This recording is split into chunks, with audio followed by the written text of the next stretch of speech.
virtual, sonic, data, a lot going on there.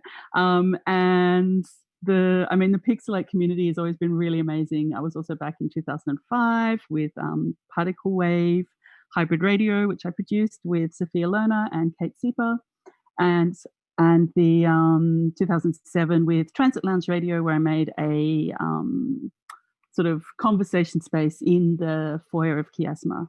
And I did that again with another project, Traces Transcultural Research Artist Curator Exchange Series, which was EU funded, hence the long title, in Berlin at Transmediale in 2011.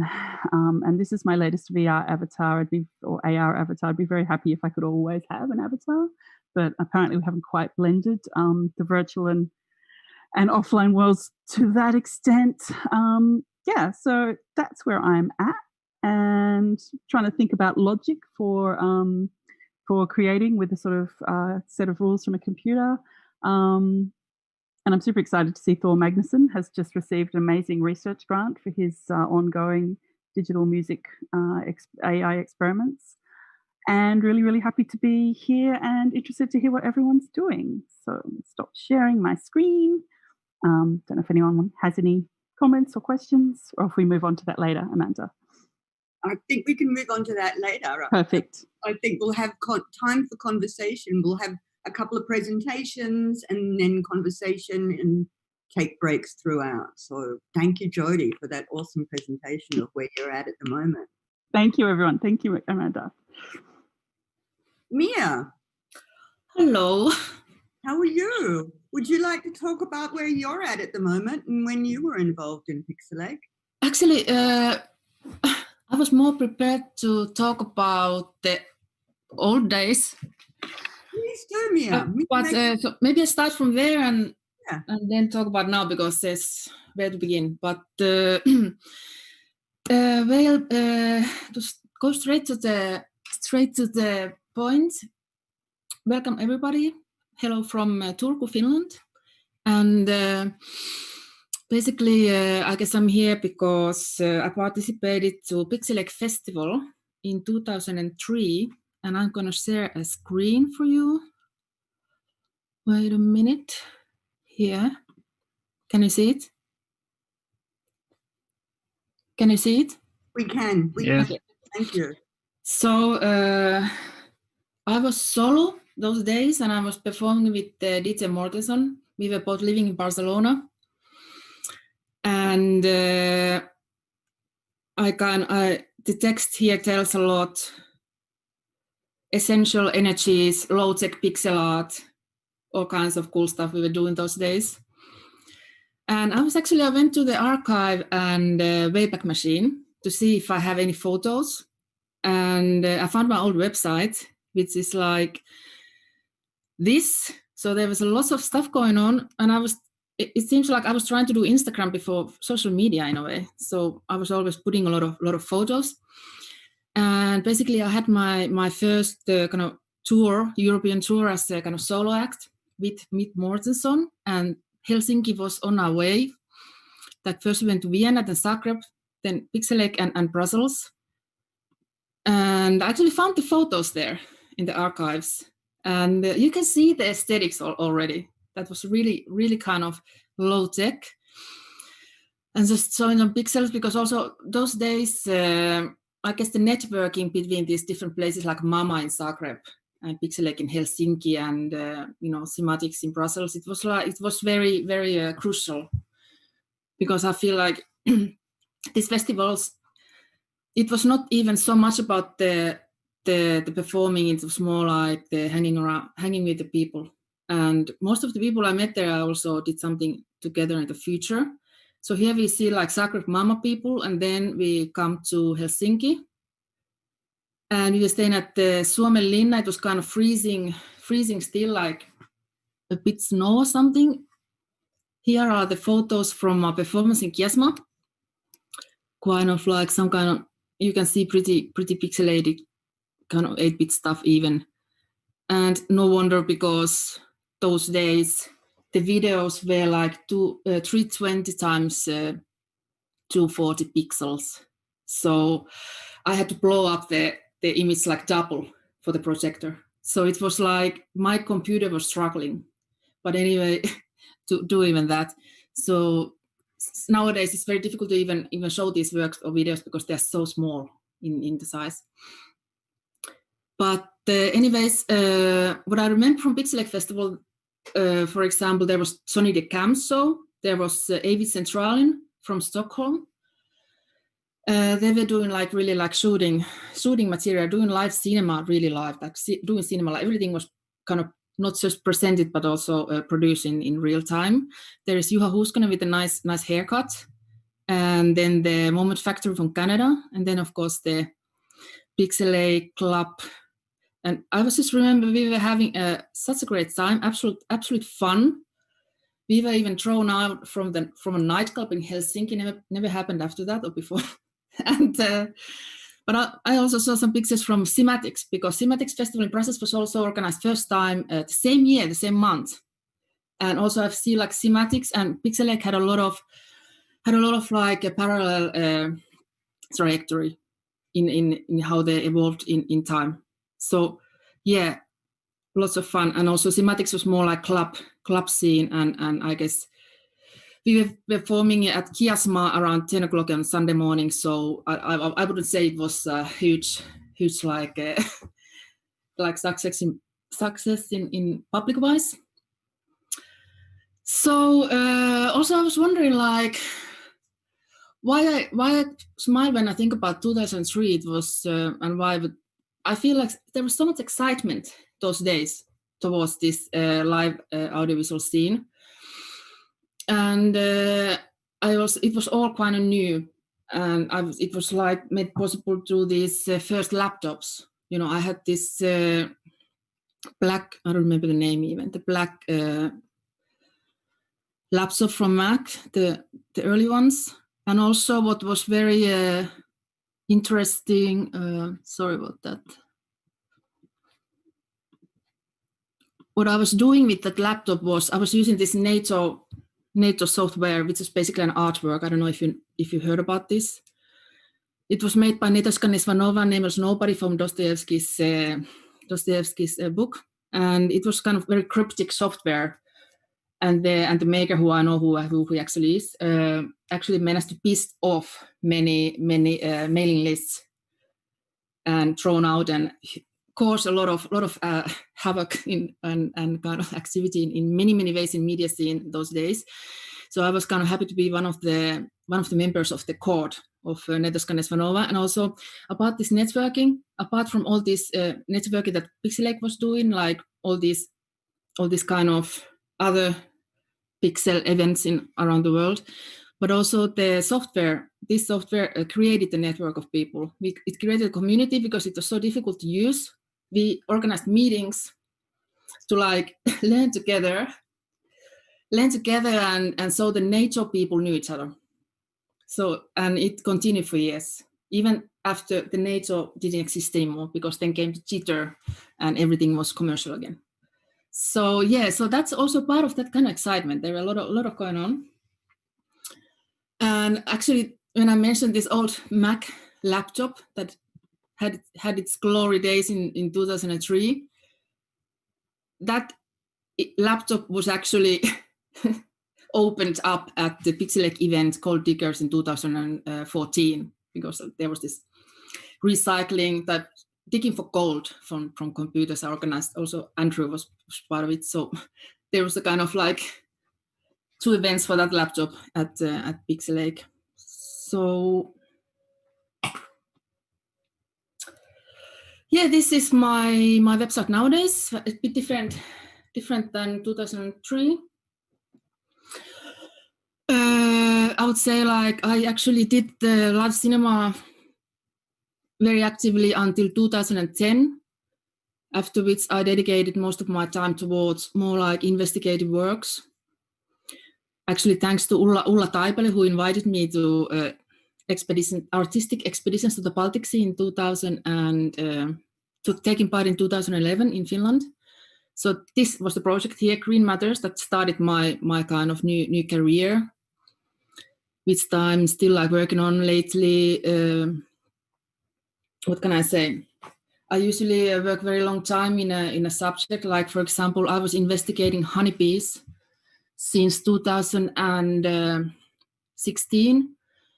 I became a beekeeper to be able to document the activity. I wrote a cultural history thesis on the history of honeybees in Finland. So that took many years, and I also had an exhibition here in this photo, like installation about this work, History of Impossible Destiny, and the Contemporary Museum, Art Museum of Santiago, Chile, 2019. After which I worked on another species, which was kiljuhanhi in Finnish, but it's like a lesser white-fronted goose. Very few people probably know this goose species, but that was also actually still a video installation in Art Hall Seinäjoki, Kunsthalle Seinäjoki, until January 2021. So that was my latest. Here is the photo of that one. And right now I'm working on minerals, and it should be ready in a couple of months. So it's been very kind of work-wise busy year in a way. And yeah, so I guess I could leave it here.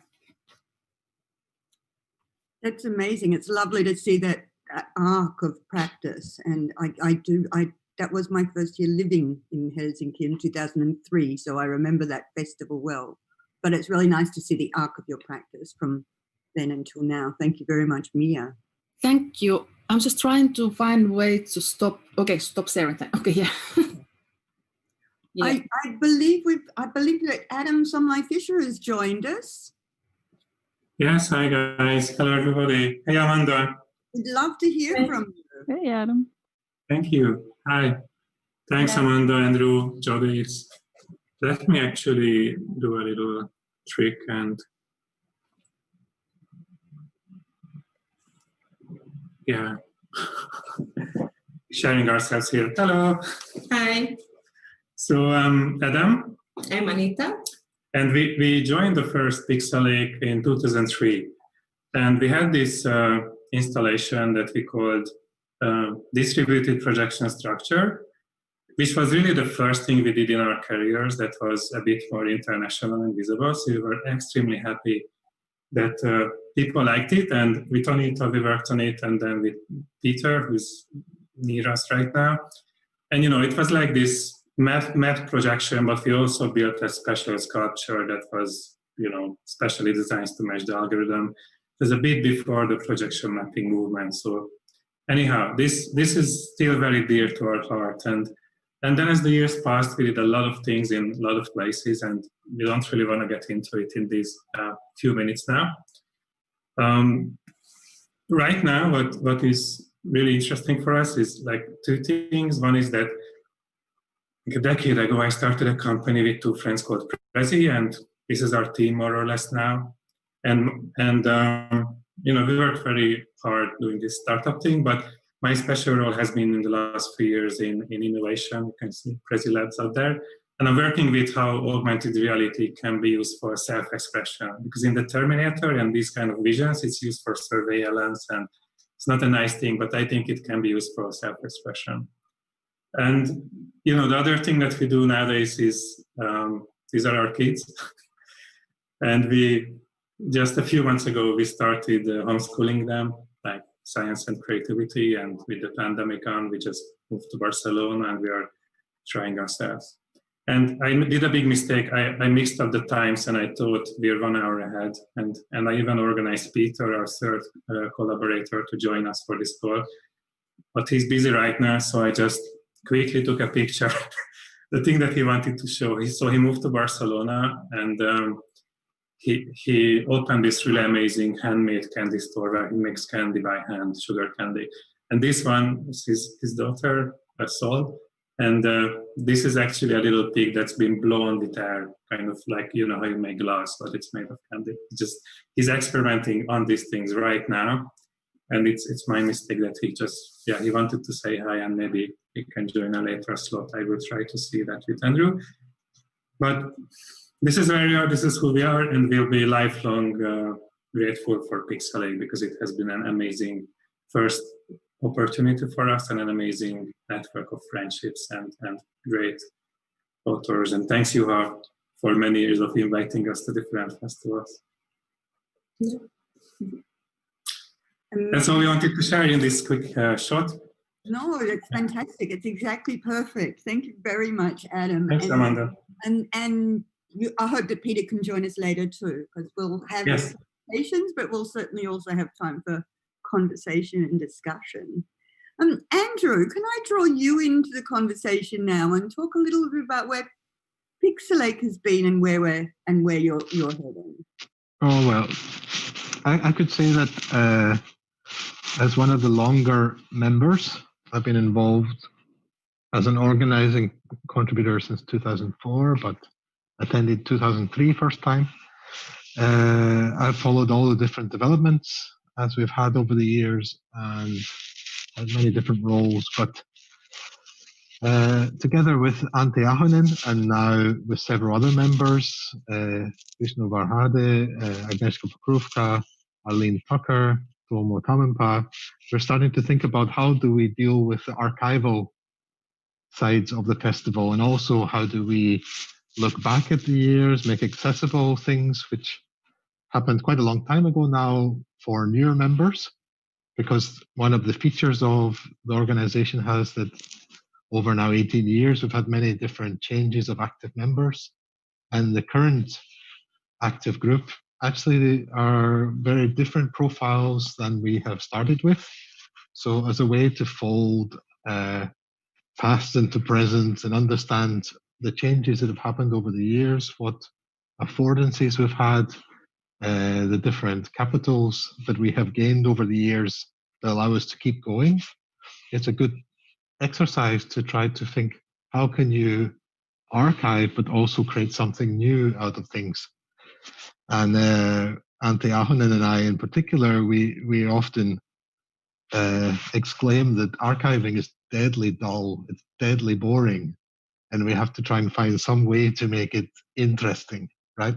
For us to do it, but also for anyone else, right? And I like to think that this event is just one part of a process to figure out how might you look back at their current time, as well as to help create new narratives and spaces for people in the future. So this is why we are here at this very moment. I'd like to take away some space, go back to the background, and hopefully the next speaker. That sounds like a perfect moment to invite Antti to come and chat to us about where he's at the moment. And Antti, you with us?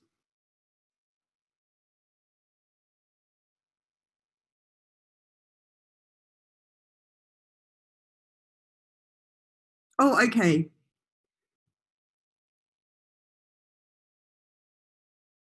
Is this the moment to take a quick break then? I'm here. Antti is here. Great. Yes. Yeah. It's okay. Just it's always hassle with this program stuff. Okay. Maybe I'll even put on the video for a while. Can you see? Like okay. That. Hello. Well, I didn't make any presentation, but I'll just talk a bit about because I've been on the Pixelache thingy from the start, and I've been in kind of the different roles throughout the years. One of this is I'm the photographer. I've been photographing all the festivals and most of the events, and but I've also I've also been involved as both like artist in going through some old catalogs. I just realized I've been on the VJ side of the program also, but mainly through the Association of Experimental Electronics that has been doing very large variety of things throughout the years, from workshops to concerts to collaborations with different people and some exhibitions also, I think. So I've been part of this organizing body, and I've created some events throughout the years. And as Andrew mentions, I spent incredible amount of my time in the archives. There is the archive. It is again doing something there in the background, as it pretty much all that I have I don't even remember how many I have maybe 5 computers around the house, and at least 2 or 3 of them are doing some strange archival tasks pretty much all the time. So I this is how I'm living. I'm living in this kind of endless fear of archival. But yeah, and well, maybe, and today I'm in a way I do pretty much the same stuff that I've always done. I'm still in this Pixelache circle, and the Coelse is still working. We just started the Museum of Paranormal Technology at our studio, but now we're on a small break because there's this Corona stuff. But yeah, and I do different kinds of photography projects. Not that much involved in the VJ scene as I was in the very early days of Pixelache. Although I've been trying to reintroduce some VJing related issues on the Pixelache stream of things, but I don't know. Do ask me if you want to know about something. No, I think that's a moment. I think that's a great moment for us all to maybe just generally open up the floor for a 10-minute kind of break from presentations and have conversation and say hi to one another and top up your coffee if you're me, because you're in New York and it's morning time. But hello, everybody. It's so lovely to hear some stories, and we'll take 10 minutes, and then we'll come back to the next group of speakers, beginning with Juha, who can talk about the history and where he's at the moment. For 10 minutes, everybody, just say hi. Hi. It really is so lovely. Hi. Everybody's faces. Hi. Attack! Hi. Jody! Hi. Auntie, Christina. Hey. Yeah. Wow, Pete. Wow. Hey, hello, everyone. Hello, Ulla. Hello. So cool. Group photo time. Hey, everyone. Hey, everyone. Hey, Pete. Hey, Jody. Nice to see you. You too. Missed your presentation. Oh, well, I'll recreate it for you, an interpretive dance, as we like to say. I'm teaching, so I'm kind of on a lunch break, but I'll come back later. Goody. Excellent. Is that the Hell Hotel behind you, Jody? The hotel it a in what? Hell? Is the hotel in Hell still I'm that you're staying in? out of hell now. Thank you, Adam. Now I'm in Trondheim, which is far, far from hell. There's my little North Star. Right. Yeah. Moved north, but not quite back to Helsinki.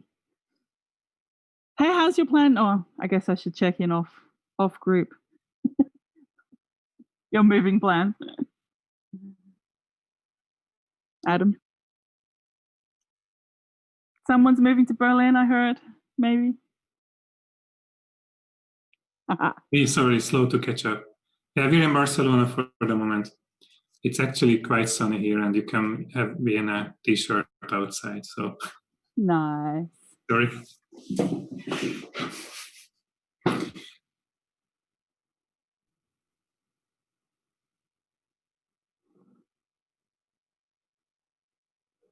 Still in London. Warsaw, Poland. Zoom.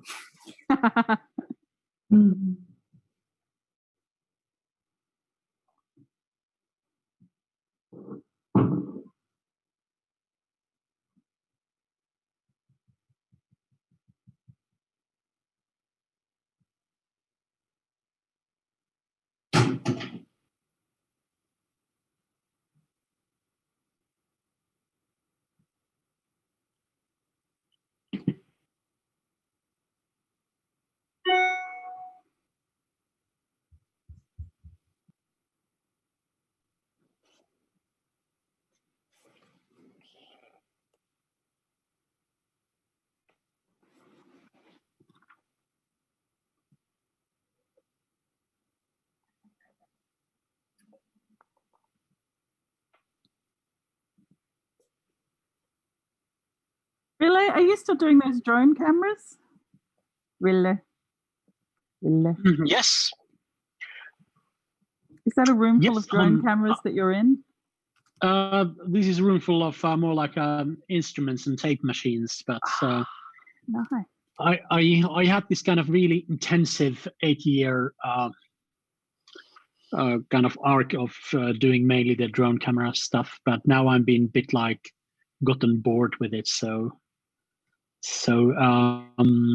shifting back to my original love, music and arts.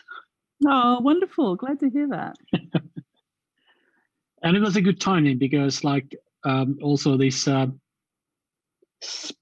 whole COVID thing would have ruined my plans much worse if I would have been still totally dependent on the film work. Yeah. But I'm still do it time to time. Well, I guess it's good because it's good for distance filming. So yeah, yes, yeah, cool. Well, I'm looking forward to hearing what you've been making with your music and art there. I will show and tell. Excellent. Ella will be presenting very shortly. Yay! Ooh.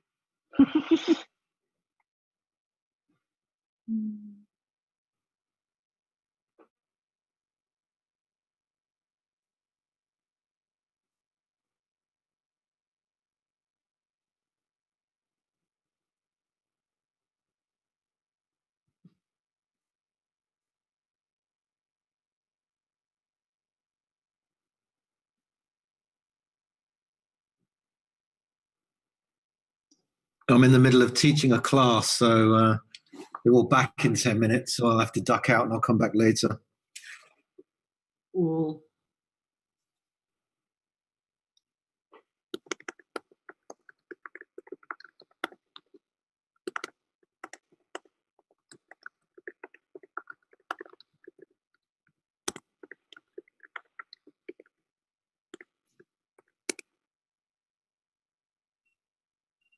Quite soothing, the sound of someone typing over Zoom, I find.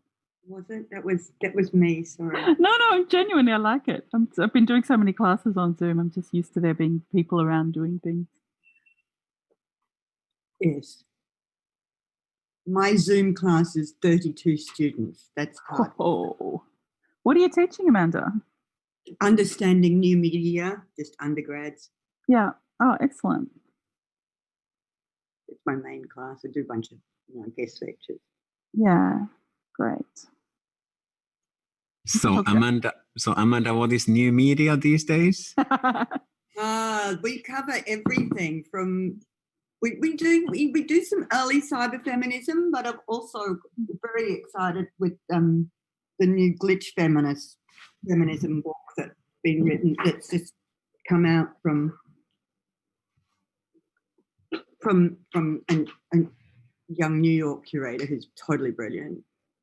We do Afrofuturism because I'm in America and it's really important to think about that in that context. We cover bioart, but we go right back. It's an undergrad class. So, yeah, what is new media?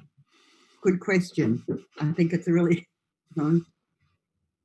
we cover everything from computer graphics to kind of bioart, I guess, is the breadth of the material, but we talk about ideas more than anything. What's new media to you, Juha? Or maybe this is a moment to ask you where you're at and what you're up to, and you can give your little presentation. So yes, so I have to say that this question, what is new media? I mean, I haven't been pondering that one. I used to be thinking of that for a long time, but not recently. Okay, let me see. I'll try to switch off my video. On the video, hey. Nice to see many familiar faces. It's very confusing as well. So many familiar faces suddenly. So I'll try to briefly share some things that I'm working on, and these are actually, I feel that I'm kind of somehow have gone through a certain cycle with things. So actually, I've been kind of returning to this sort of Pixelache, like things that I was involved in the Pixelache days. And let me see. I'll try to share my. Okay, this is it. And here, yeah. Can you see? Nope. Yep, we've got your. Voila. Okay, very good.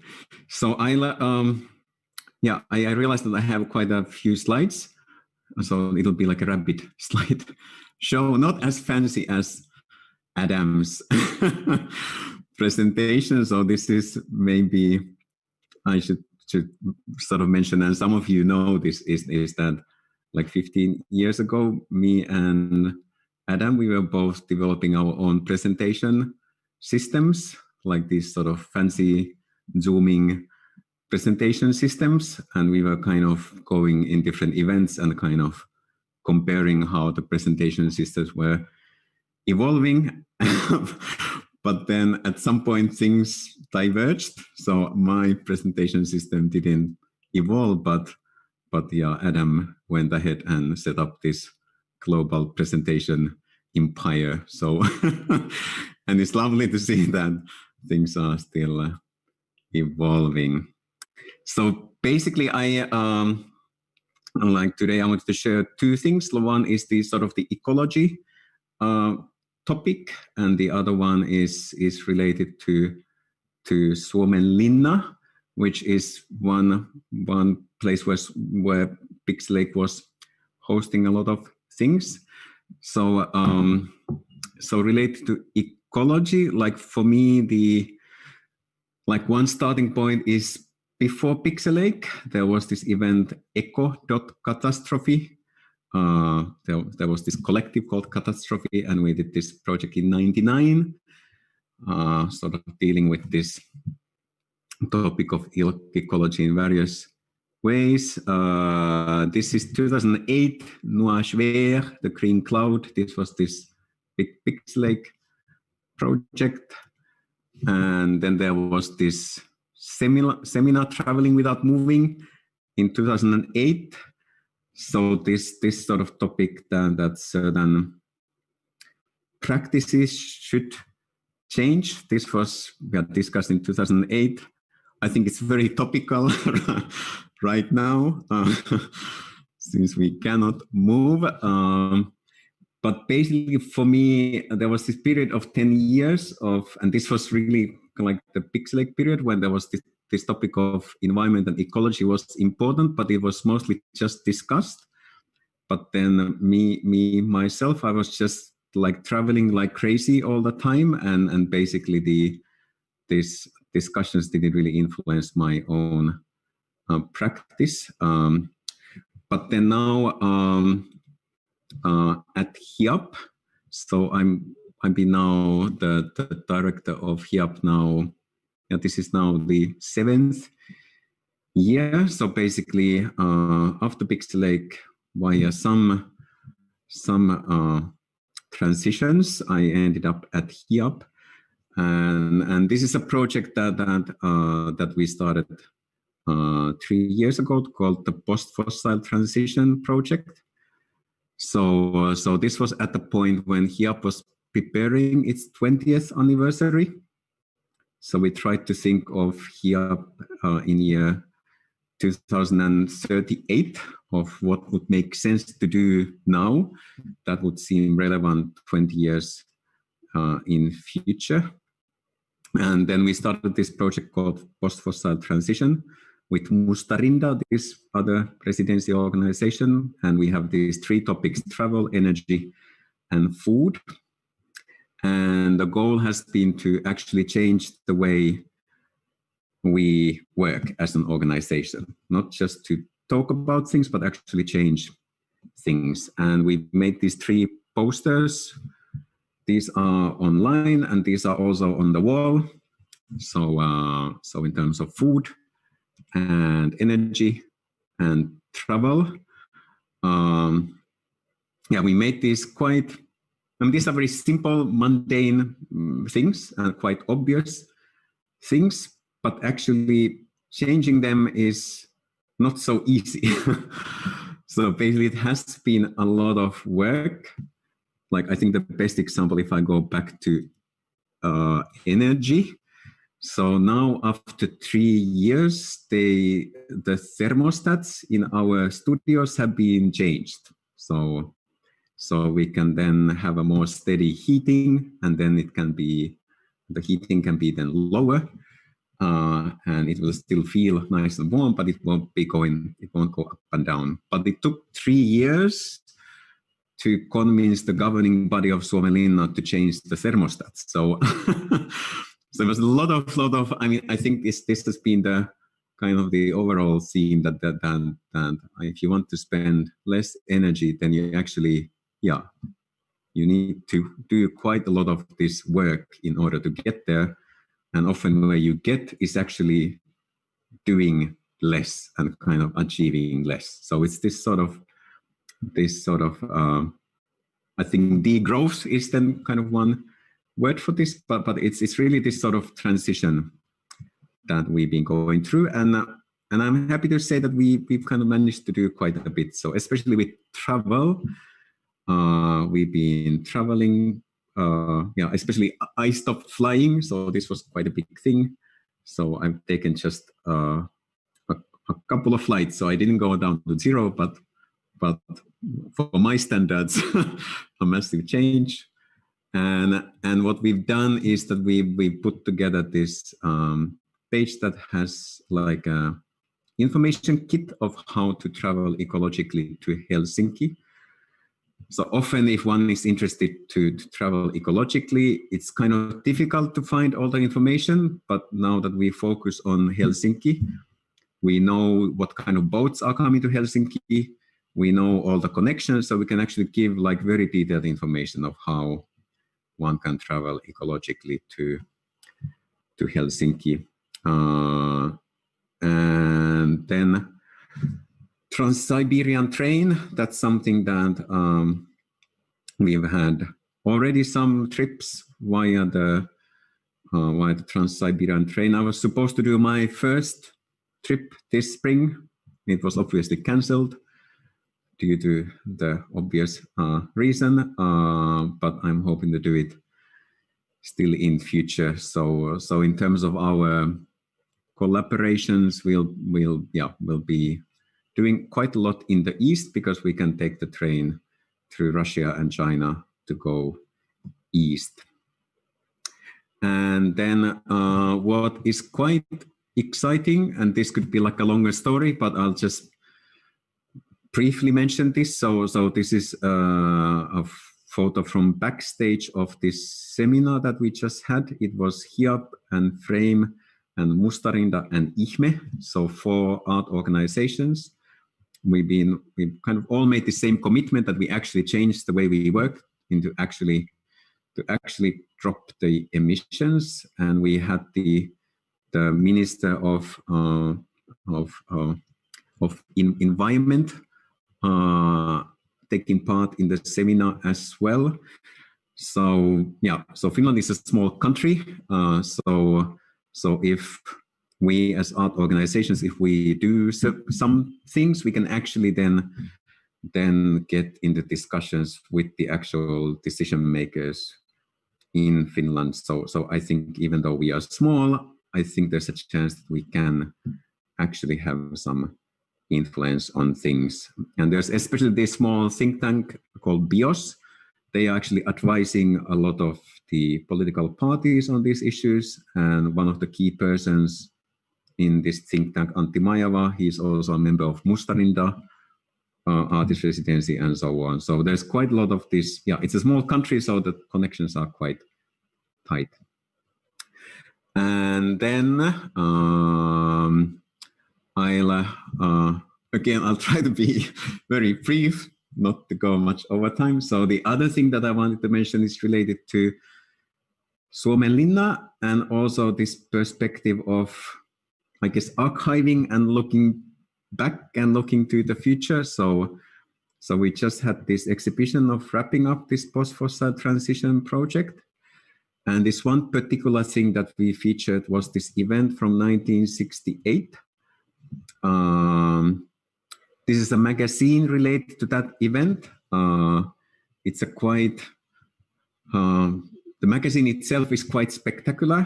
There is articles in Finnish and English and Swedish and Norwegian. It's made by the Scandinavian Design Students Organization, which is a very, I think, was very Pixelache thing at the time. So this was this moment when it was impossible to get training as an industrial designer in Finland. But these young students, they wanted to establish that type of education in Finland. So they were the ones who organized this event in Suomenlinna, and they were the ones who put together this publication. And they had, it was both about this, like really about innovation, about this really thinking out of the box, and but also about solidarity and responsibility. So what is quite amazing is that, so these are some photos from Suomenlinna. So this took place during the summertime. It was very kind of relaxed, informal event. And what is quite amazing is that Buckminster Fuller was there. So he was one of the keynote speakers. And this was the moment when this was the moment just before the first trip to the moon was about to happen. So all the speculations was around traveling to space, and also there was a lot of scenarios that people would live under sea. This was like a hot topic. So there was a lot of this innovation, but there was also this sense that what would happen rapidly is that this industrial design would become more commonplace, would become like a global force. And this was this moment when it was this realization that this is the moment to really shape the way things will go in terms of industrial design.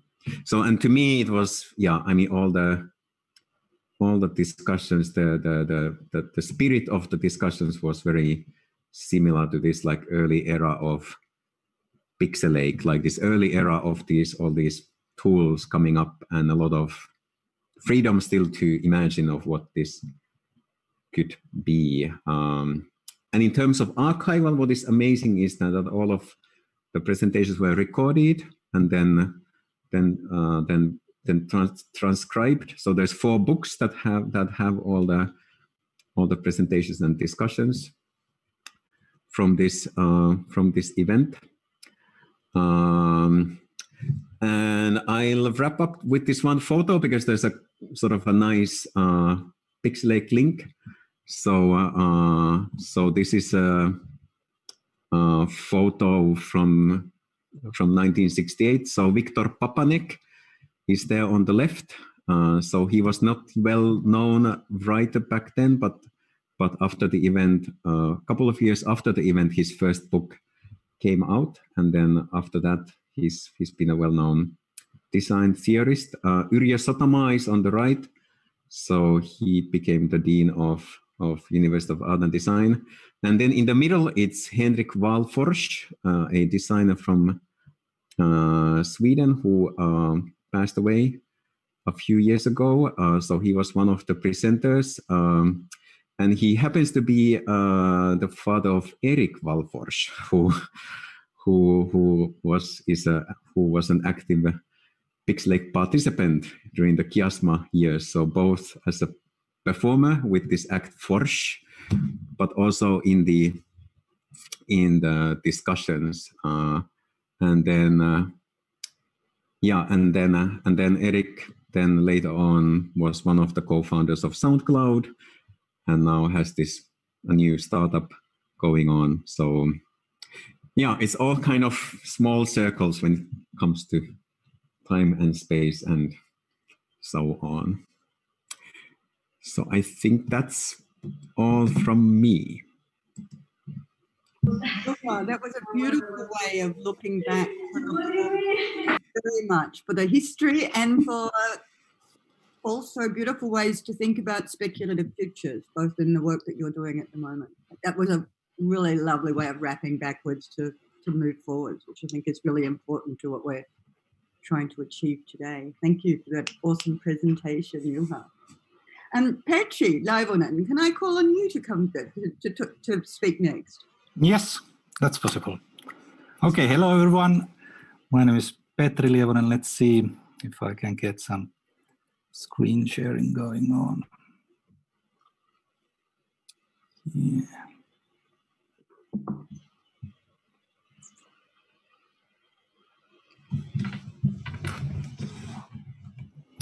Good. So this is a nice opportunity and an important event actually to be able to gather like this and discuss. And now I just realized that how important this is, and you could, gather make some historical remarks or even write some history of Pixelache in these kind of situations. But it's always really difficult and almost impossible to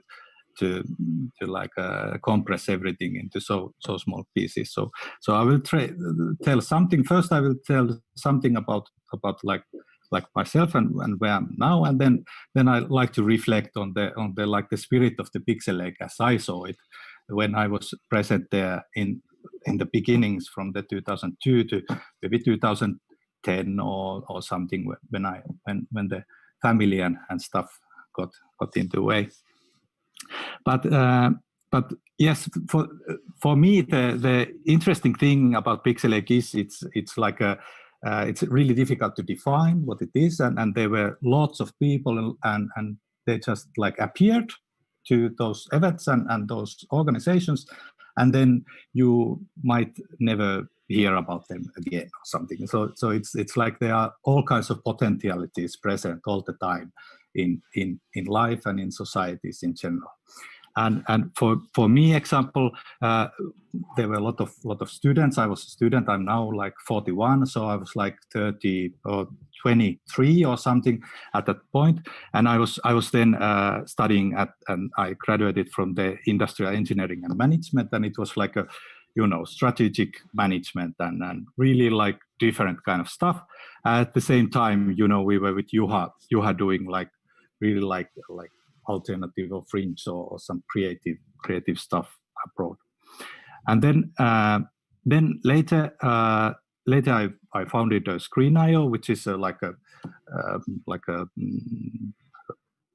company, small company that, for example, our software is used in universities in Finland, just like anonymous chat and polling and that kind of stuff. But I like to keep it simple and simple and small.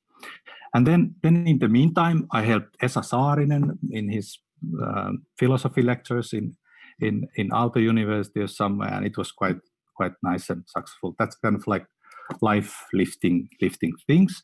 And now lately, maybe in 15 years, I've been helping this emeritus professor Heikki Hyötyniemi in his like cybernetics, artificial intelligence, all kinds of stuff, but in a really weird way. I don't know what will happen with that. Maybe we'll wrap up in 1 or 2 years, and then maybe I'll write a few papers about it.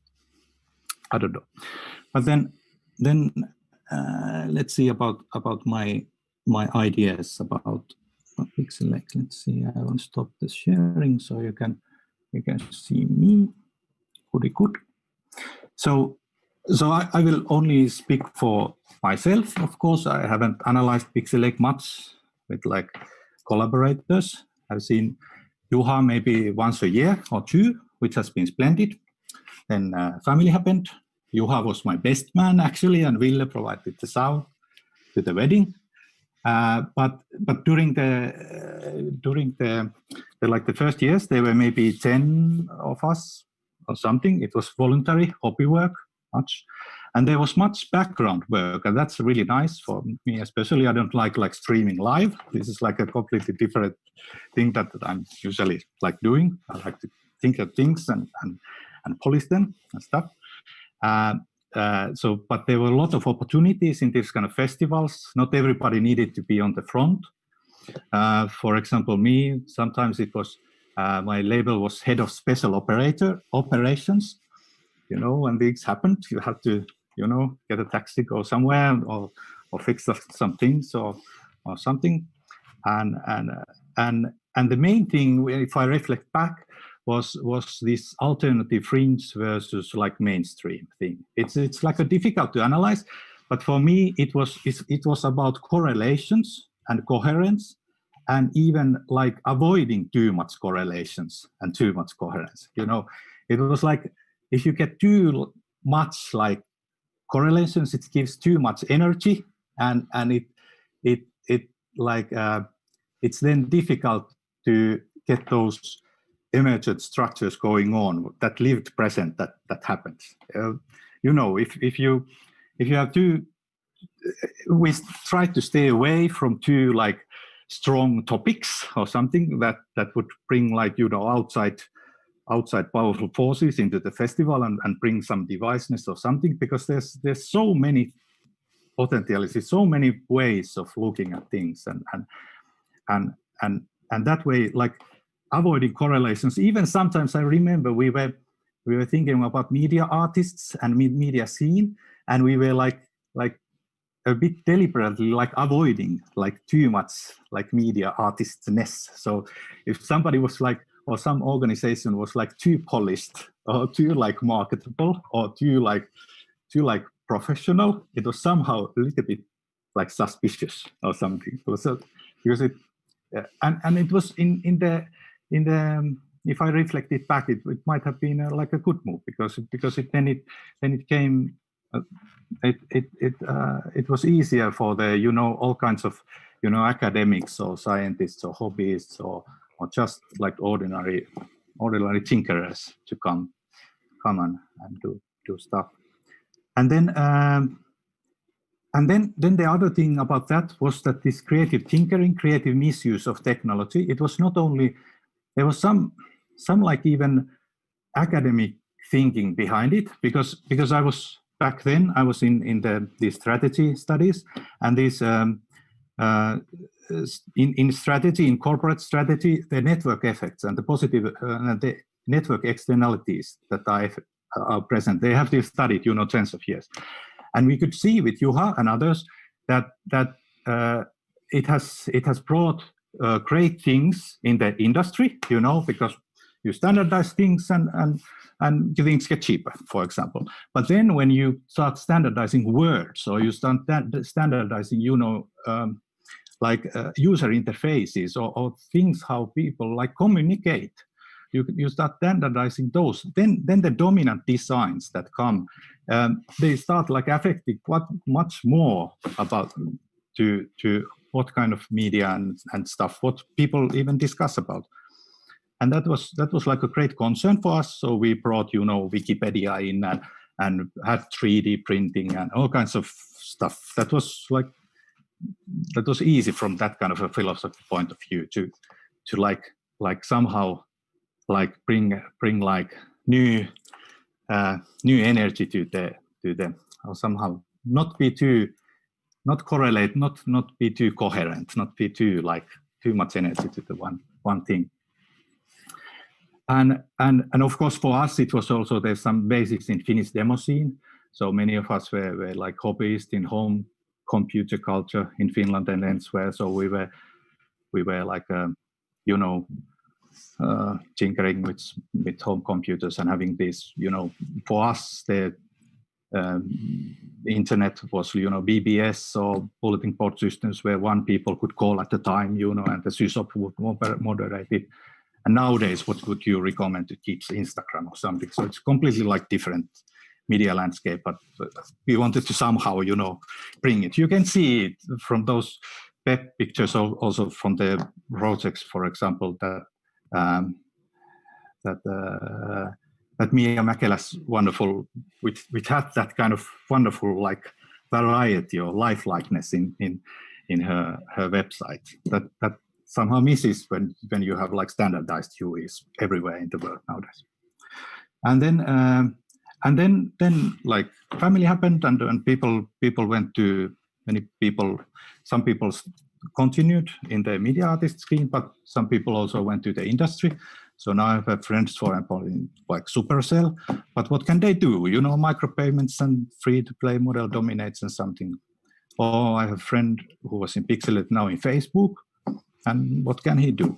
Just enjoy the benefits and hope not to make too much damage in total. And now I'm really into local action, so friends and local and really local. I have a few blocks here between my home, which is next block, and then the kindergarten and school and stuff, and then there are a lot of families that we get the kids to the school and go to the forest. Forest is there and stuff like that. And then, but in all, you need time and presence to create something and develop something like this. And we were utilizing Finnish student system in a sense, hopefully creating something good in exchange of the freedom. And also important is acknowledge that many of us are really I don't know the word, but privileged, living in Finland and all. I lived in a small one-room apartment in the center of Helsinki with all my books, but small expenses, being students, lots of time to concentrate and stuff. And for me, the Pixelache was that time about personal things, experiences, the phenomenology of lived present. I wrote something like life situations. And it was also useful in hobby projects to have festival deadlines, because then you have the deadline and it's good for these things. And curious entertainment, not too political or something. Also, of course, we didn't steer away from political things, but it was not that defined thing. And this Getz has a wonderful event studies definition of event or some characterization, which is special places, time out of time. And that's really what, if I reflect back on what Pixelache festivals meant for me and what those people and those things meant for me. It was like that. And you need the time and presence to develop something like this. And also Juha's presence is like diplomatic, like negotiation instead of argumentation. And this emotion mixed with reason, that kind of stuff. Pretty good.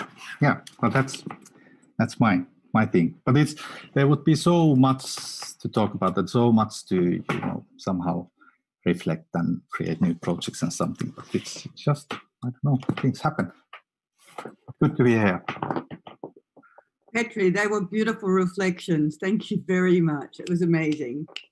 And, one day, hopefully, again, we can all do this in the same physical space, right? That we don't have to do it in a Zoom. But I think some of your reflections also make for a really nice bridge. I'm going to invite Eric to talk about his practice, his time at Pixelache, and where you're at now, Eric. Hello. I'm in Malmö, Sweden. Can you hear me? Yes, we can hear you. Yes. It's really cool to see all these familiar names and faces.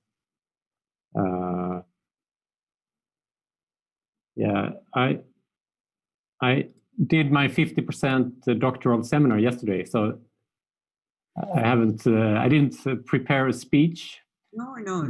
But I did collect some stuff. Let's see. It turned out to be almost like a family album. That's. Let me just start sharing.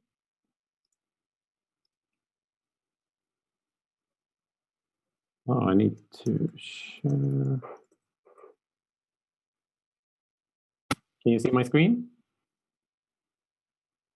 We can see your screen. Okay. I mean, for me, it's hard to kind of overestimate the importance of Pixelache. This is, I think, in 2010. It was the first time I traveled with my son, and of course, I went to Pixelache, and it's. I mean, when I thought about this event this morning, it's like everywhere I turn, I see these kind of traces of Pixelache. Like after this session, I would go to meet to a barbecue to have like a glühwein with Alison, whom I also met at Sommerlina. I mean, I've been to, I think I probably went to all Pixelaches since between 2004 and 2010. In Helsinki, in Turkey, in France, Colombia, all the different kinds of aching pixels. I was there, so it's kind of this impossible task to get a grip of this. It's like a coming of age story. So just yeah, we'll see how it goes. So just some family photos from Sommerlina, and remembering all these kind of parties. And this is from. I promise I will end in talking about something about what I'm doing now. This is in Paris. I was asked by Juha to curate an interaction design section of Malopixel. But we ended up doing a cardboard car instead.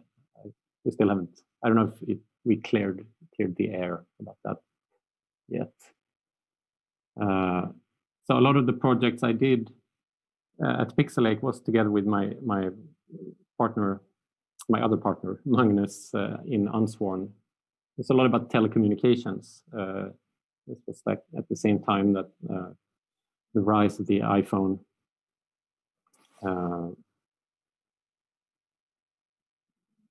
And I think I'll skip that. So at Pixelache, what I remember is this. I mean, one thing I remember is this mix of kind of grassroots energy and a very professional organization. I don't know how you did that, but it was really an enabler. In this case, the Megaphone booth, it was quite direct collaboration with the Pixelache organization to actually realize the project.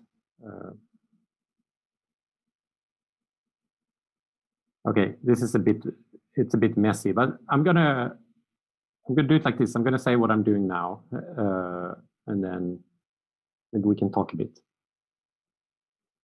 So after doing lots of these kind of communication, sound installation projects, tweaking different parameters of communication, I did this project at what's it called? Foodicle, which was kind of also in this Pixelache constellation event, and this was around 2014, and since then my gaze has turned more and more towards the non-human animals, and that's what I'm currently doing. I'm doing a PhD now on human-animal relations at KTH and Konstfack in Stockholm. So this was what I showed yesterday. This is my PhD project. It's called A Human Design, and it's basically prototyping different ways of relating to non-human animals as a designer. And I've been doing that in 3 different ways so far.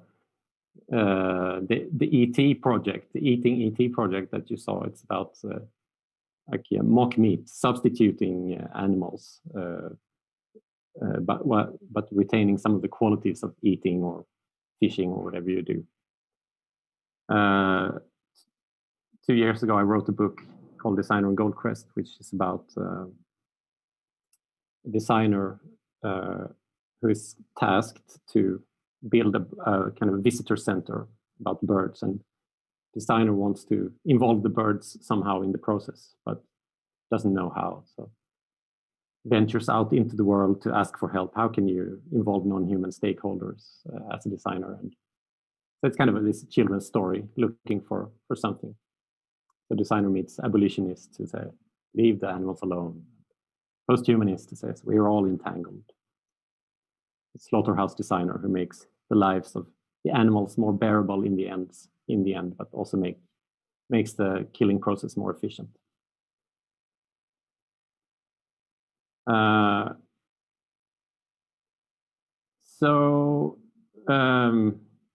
Anyway, this is what I'm working on now. I'm working on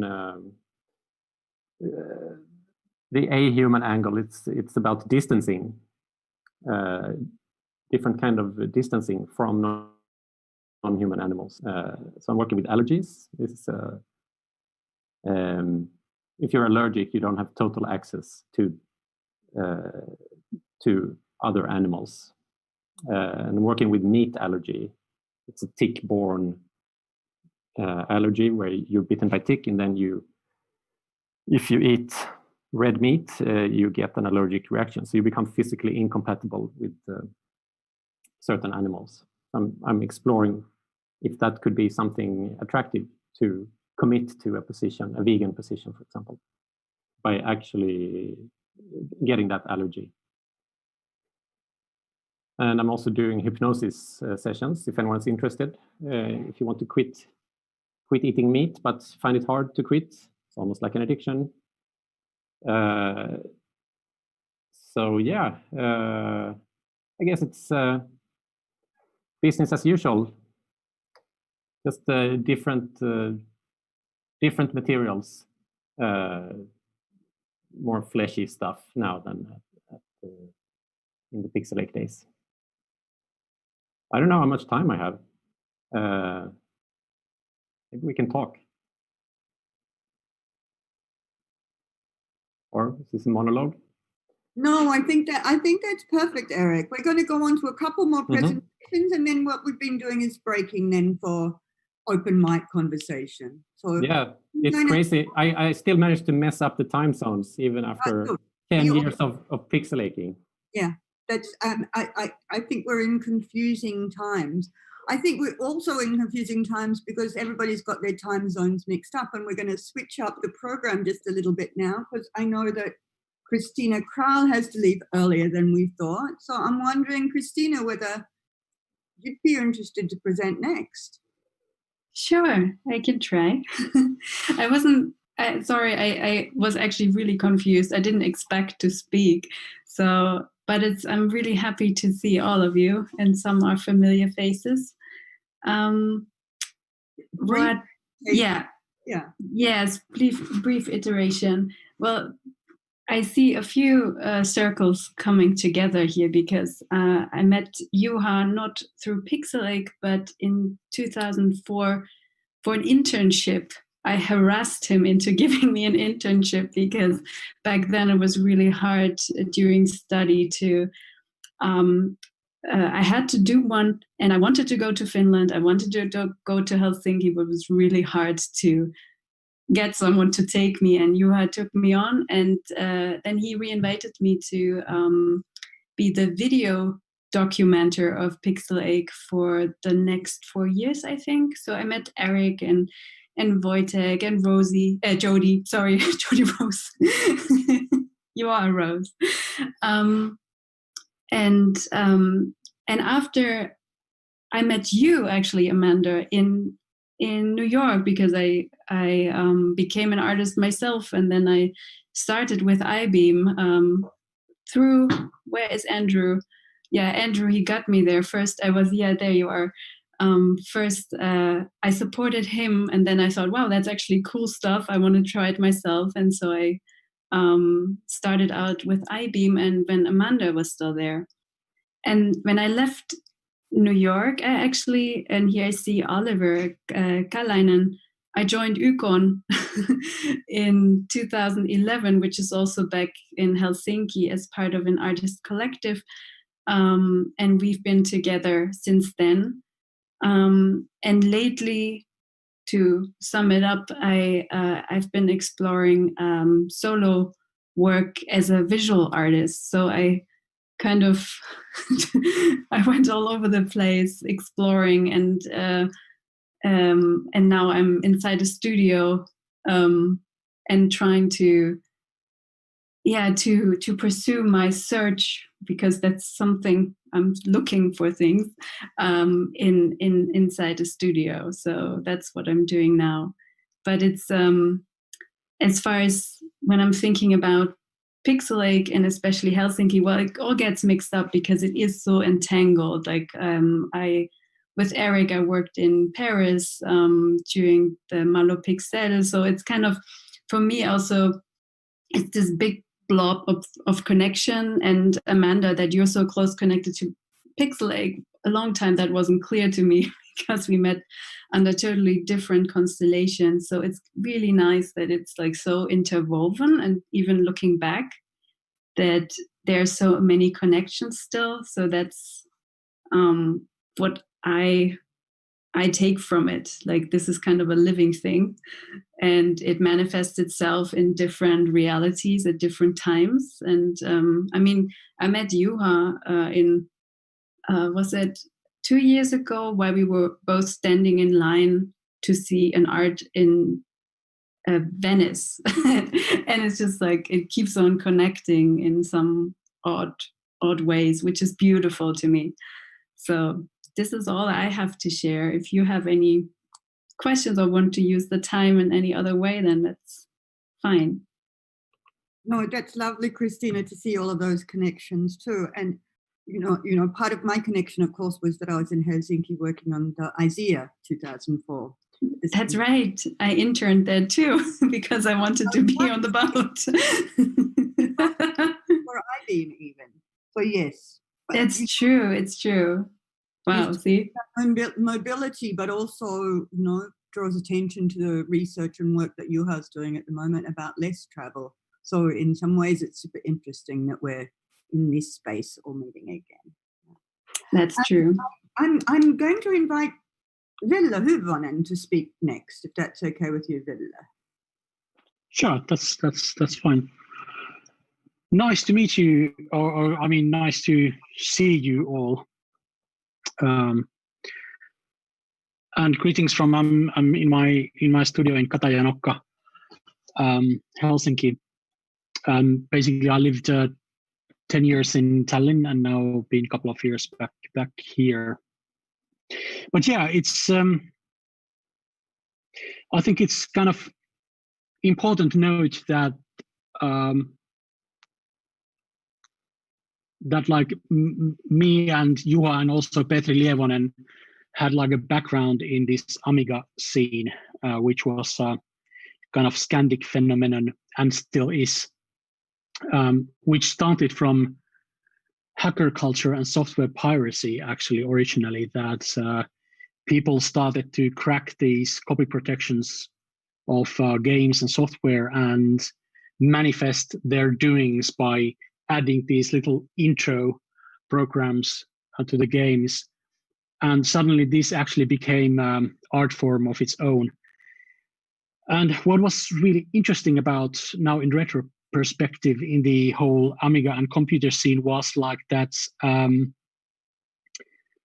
well, you were kind of misusing the technology a little bit and using these quite primitive computers to do creative things, but also that you could be part of that phenomenon by just being a facilitator, for example, or well, you could be a coder and still have like lots of creative input, but also just keeping in contact with people or organizing these demo parties, these kind of events. That was also really valid way. If you couldn't program or you weren't kind of artistically inclined, you could be part of it by just creating these events and keeping in contact and organizing.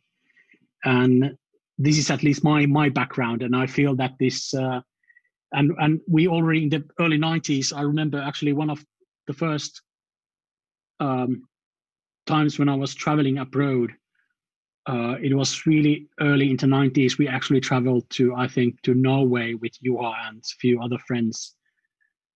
We were just teenagers, and I don't know how is it so that our parents actually let us go. But there we went into a Amiga scene demo party.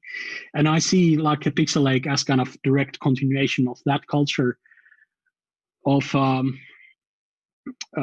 creating a platform for people who don't first and foremost see themselves as an artist, but who are tinkering with the creative things, and who also benefit from a forum that yeah, you like Petri said, that when you have some sort of a deadline for your project, you have a reason to finish it and also to let it collide with the people. And I think that's, for me, has always been the or was the essence of Pixelache.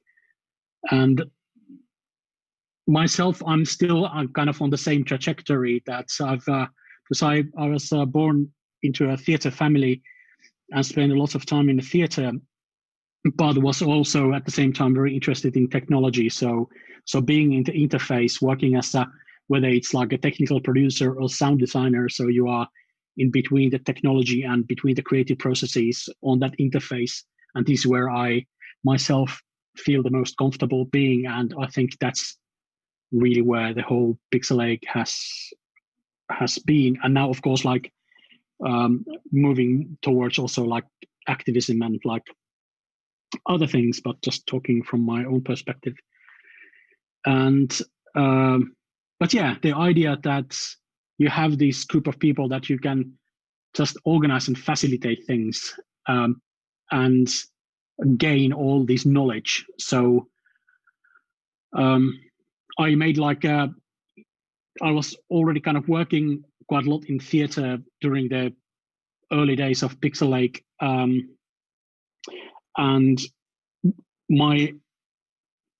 I guess the main forte has been to bring the technology from media art side. And basically, I've been kind of like scavenging Pixelache and bringing those technologies and ideas and people to in the realms of theater, sometimes quite classical theater, but like maybe I can show some images. So that's a good, how to say, Aasinsilta Bridge. So screen sharing, where are you?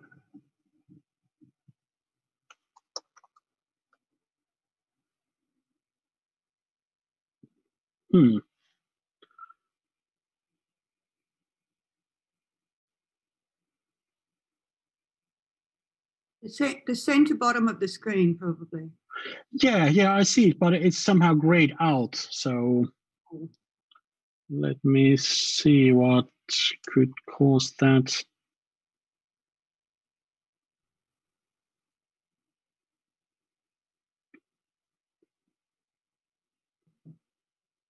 You might need a host permission. I'm not sure for the Zoom call. Yeah, well, others been quite successful on it, but is it something on my setup?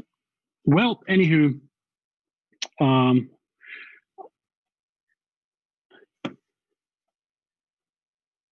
sure. If you can't work it out, we can also invite you to share your screen during the next break. Yeah, we can do that. Let me see if I... Ville, could it be the reason that you are already sharing your screen on your other monitor? No, yes, it's just it's basically just the external screen. I can try to switch that off. Yeah, now. Let's see. Yeah, that's it actually. Yahoo! Thank you for the support. So that's what we're here for. Yes. So it used to be so. Early days, it used to be so that I was the technical support. What happened? So okay, here are some things that I did in the National Theatre, which was basically like just 1 block away from Kiasma.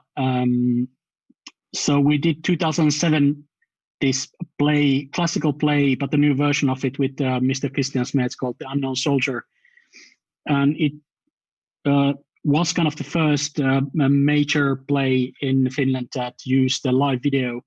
And actually the video programming was made by Pauli Ojala, who I met through Pixelache. So he actually did his civil service so he did his like basically siviilipalvelus, which means that you either go to the army or you work for some NGO. So he ended up coding for the theater, simulating war. So yeah. So he basically created this very nice live video system for us. So we were able to merge cinematic things and set thingies with live action. And also we're filming around in Helsinki. This was another big work called Mr. Vertigo that also did sound and video design for the National Theatre. Really funky piece. Actually, the audience was on the stage and the stage was rotating. So it was like immersive 360 set and sound. And actually there was also the projection mapping that this guy who now named totally who did the mural media Sami something that I also knew from Pixelache actually helped with the projection mapping, but it's I'm sorry that I don't remember his name. And the biggest project was that I also helped to produce was called Mental Finland, that then toured the world. And that was totally based on the interactive video set and Here's Crucified Santa Claus, played by Kalle Holmberg, and also with live video narratives. And then the Cherry Orchid 2009 in Lithuania was kind of like a live documentary theater happening that was then also became a documentary film and was live streamed to different theater festivals. So there was also did the design and worked as a technical lead.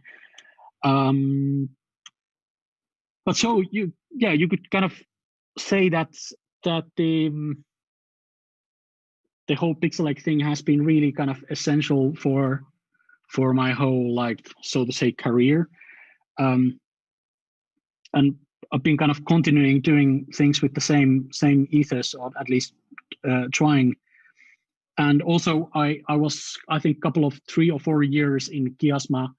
We were also having this seminar called Video in Theater, where we actually gathered all these people who were interested on the topic to discuss, and which actually reminds me that it's a pity that we are missing few faces from here who were really important. We are missing Jenni Valorinta and Aura Seikkula and Minna, who were really important in the beginning, and also Natalie Ombre, who was our coordinator and producer. So because I was also, like, as one of the organizers, I was really how would you say, proud that we actually had some sort of like a gender balance quite in the early stages of the festival when it came to organizers and also the participants, which was quite different, especially coming from the Amiga computer scene, which was really, really male.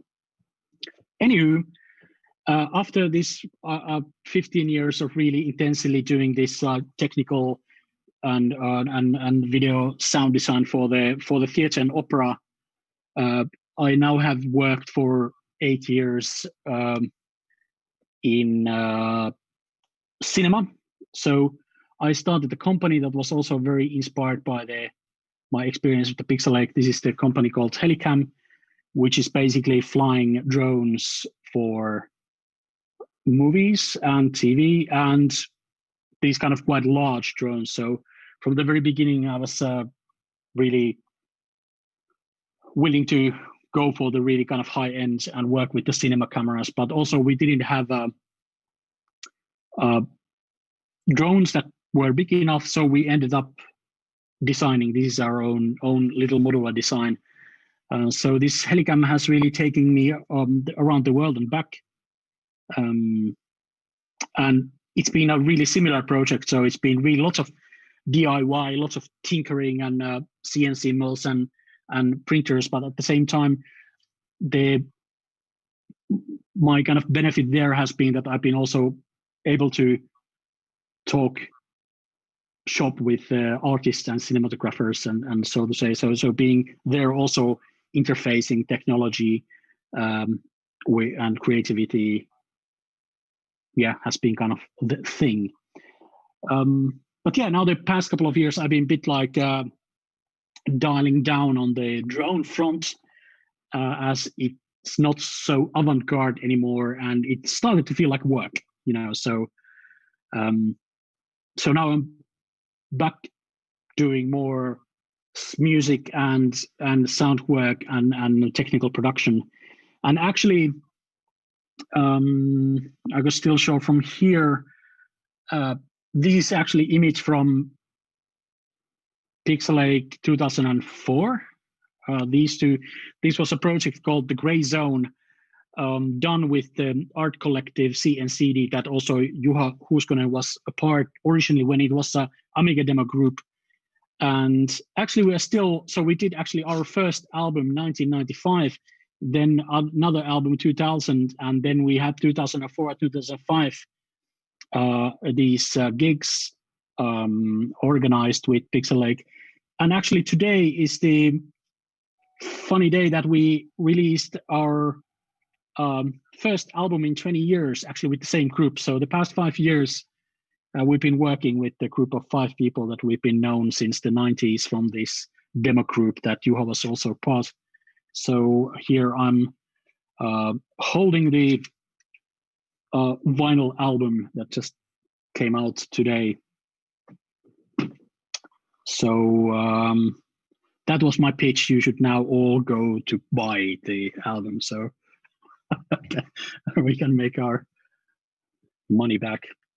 No, but yeah, so that's kind of like in a really rambling manner, I guess, telling where I am currently and how my current and past has totally been entangled with all the pixels.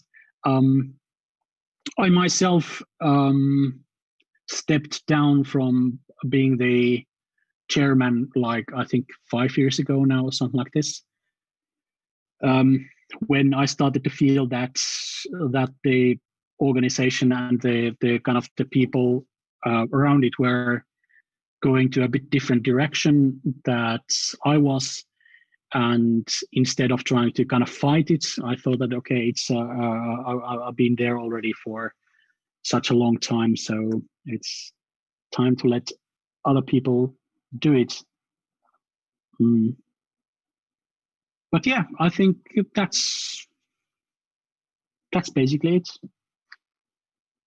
Vella, that was a fabulous rambling kind of expose into at the moment. It's fantastic and wonderful to see that the kind of hacker culture and the tinkering has continued to influence so much of your work. I'm going to pass the mic, I think, to Ulla Taipale, if that's all right with you, Ulla. And then we'll take another micro break and have a kind of open mic moment. Is that all right with people? Ulla, you right? Hello, everybody. Can you hear me? Yes? Yes, you will. It's really nice to see everybody, and thanks for these wonderful presentations. The more I hear, I think the more confused I get. I mean, with my presentation, that it's kind of like getting influenced with by all these kind of declarations of the people that we know since a long time, and yeah, thanks for Andrew and Steve for facilitating. And I think this is an idea of Andrew, this wonderful way to get in touch again with people. I'm talking from Barcelona, and actually why I got involved with Pixelache was that in 2008 there was a total solar eclipse happening in the world, and this zone of the total solar eclipse coincided with a big part of the Russia and China. And I had this idea as a curator to make a project during the total solar eclipse, and I started making this project that later got named Curated Expeditions of Capsula. And it was a really tight timetable because I have this date, and it's one of these very few dates in the world that you can't change, postpone, or anything. It was the 1st of August in 2008, and I found this collaboration with the zoological park in Novosibirsk in Russia. And what I wanted to do was to invite artists to work with the topic of the animal reaction during the total solar eclipse. So, and yeah, this is a long story and everything, but this expedition was done with 3 wonderful artists, Agnes Meyer-Brandis, Mireia Saladriguez from Catalonia, Agnes is German, and Tommi Taipale from Finland. And the 2 topics or important things during the expeditions was to study some natural phenomenon through artistic means, and the slow travel. And now, meanwhile, Juha was giving her presentation. Somehow I also understood why he got interested in this project later on. because to Siberia we traveled using the Trans-Siberian train connection, and actually Tommy Taipale was hitchhiking and using bicycles to go back to Siberia. And then during these 2 minutes and 20 seconds, that was the eclipse there, all the artists were doing their works. And then after that, I was living there in Barcelona as well, but I was very disconnected of the cultural scene in Helsinki. And I made this kind of like round. I contacted with people in Helsinki that I found interesting, and Pixelache was one of these, and I met Juha, and we had this wonderful meeting with Natalie and Juha, and they, after that, they invited the project to be part of the Pixelache 2009, and we made an exhibition to Mediatek of Kiasma, and I have no slides, but I have some images. This is an eclipse. It's a NASA released these postcards. That is, well, you can't see it very well, but phew, this camera doesn't take it. But anyway, this is the eclipse, and here are the different works that. Oh shit! Can you? Because you're using the green screen that we can't see it so well.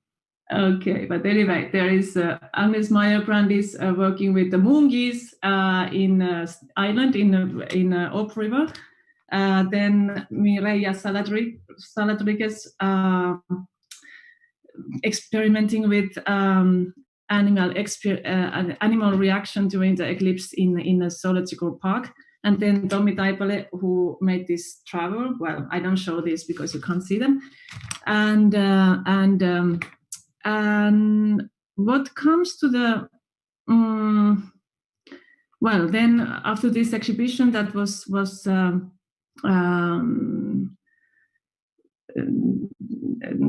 in Kiasma, we also made another event. It was called Eclipse Happening in observatory there in Kaivopuisto, with some geese and everything, and then after that I collaborated with Pixelache with many years, and it has been wonderful.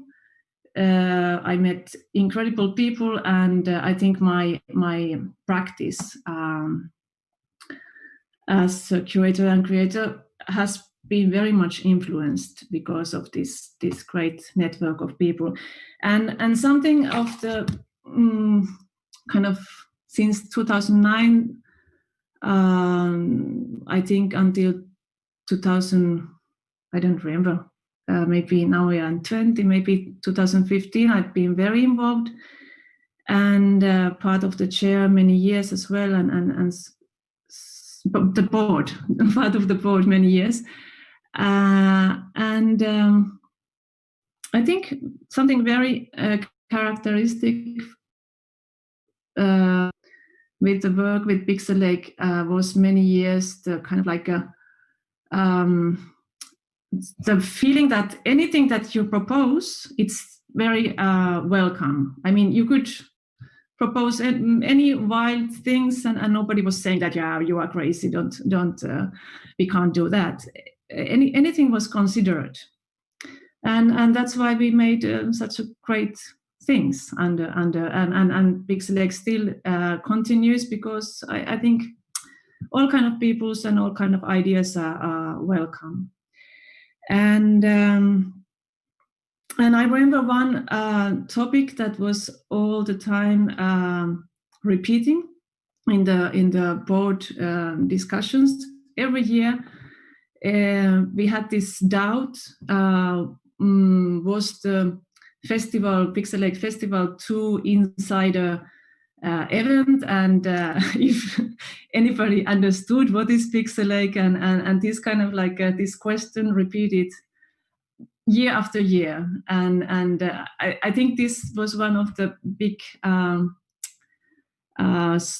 characteristic of Pixelache people and the festival and everything that we couldn't even ourselves define what is Pixelache.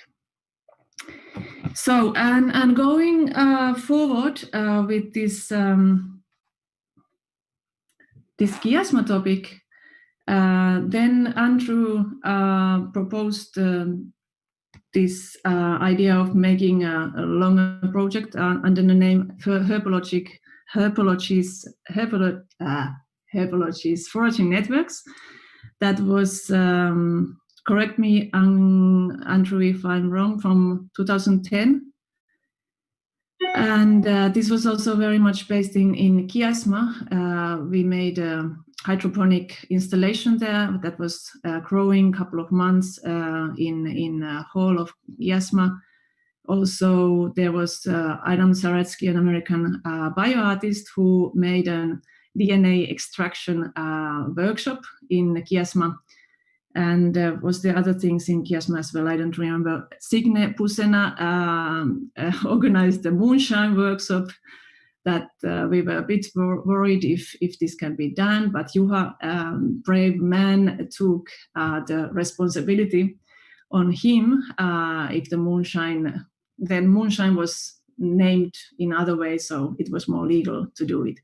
But this was 2010 in Kiasma as well.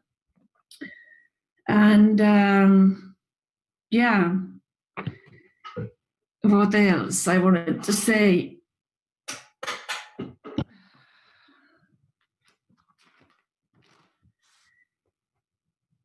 So, well, if I very shortly explain what I'm doing at the moment, I'm still working combining the arts with natural sciences, nature, natural phenomenon, and ecology. And my principal job at the moment is in University of Helsinki, in a department called INAR, that is an Institute for Atmospheric and Earth System Research, where I work as a curator. It's the base of Climate World, that is the arts program that I'm leading or curating, is in a forestry field station in Hyytiala, that it's between Tampere and Mäntä. And this is a place that a very important climatic studies and research is done. It's forest ecology and earth and atmospheric studies. And they have been very welcoming also for artists to work there. And now this year has been a bit disappointment in a sense that there were a lot of interesting things going to happen, but now it has been slow and silent. And but anyway, we had a last year open call for a project for artists in residence. But I would like to encourage everybody to be in contact if you are interested in these topics. The research related with boreal forests, peatlands,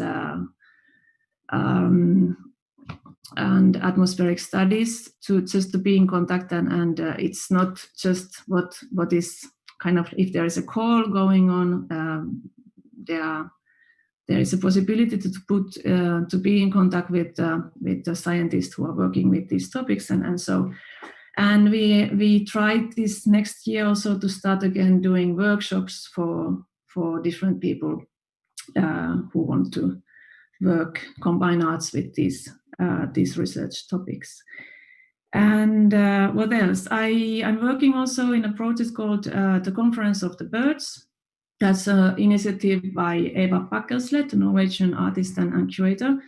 And there is a project called Chorus Sinensis that I'm working with Finnish artist, Launau, musician, Jan Eerala, who is a photographer, and Karolina Lumma, Finnish scholar specialized in bird poetry.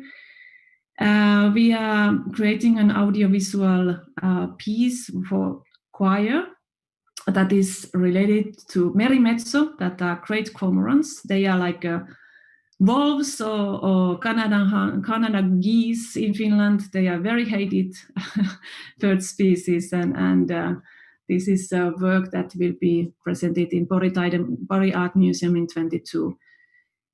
So this is something that I'm working at the moment as well. And then other project that is a long-term project that also started with the connection made during a Pixelache events with Christina Stadelbauer, Melliferopolis, that is honeybees and pollinators in urban context. It kind of like is an ongoing project, but we can't be so active that in earlier days. But this is also going on still. What else? I can put in a chat some links if for these projects if anybody's interested. We'd love to see links to those projects, Ulla. That's fantastic. But I am going to ask us to maybe go to a break now. Open mic. Everybody can have a chat, but just 5 minutes this time, and we'll be back here at in 5 minutes for Sophia's presentation. But we'd love to see those links, Ulla. That would be amazing. Okay, I'll put that in the break. Thanks. It's so nice to hear what you're up to.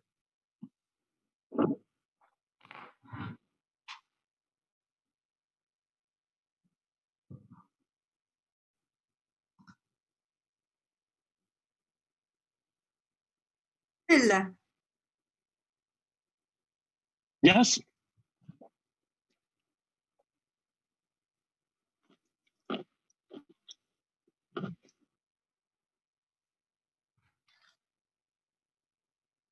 Sorry, I'm just swallowing a carrot. So yeah, it's with the same group, but it's kind of experimental soundscape field recording ambience. So not with Amigas. But yeah, I'm happy to send a link. Oh, great. And Vishnu, didn't you want the mic for a moment? Oh, thank you for checking in. No, I just wanted to say when I heard Petri Leivonen's, how was it, creative misuse of technology, I thought about glitch feminism, and then I was connecting also to Tuomo's DMX, where I have been tinkering quite much, and they were parallels, and I wanted to make this comment. Thank you. Fine. Yeah, I'm a big fan of glitch feminism too. I think she's a really super awesome author. So I could briefly comment Petri's talk as well, if that's okay. Yeah, please. Yeah. So I just like in general wanted to thank Petri for the reflections, because I think I think there's a lot of like important sort of questions or starting points there, and at least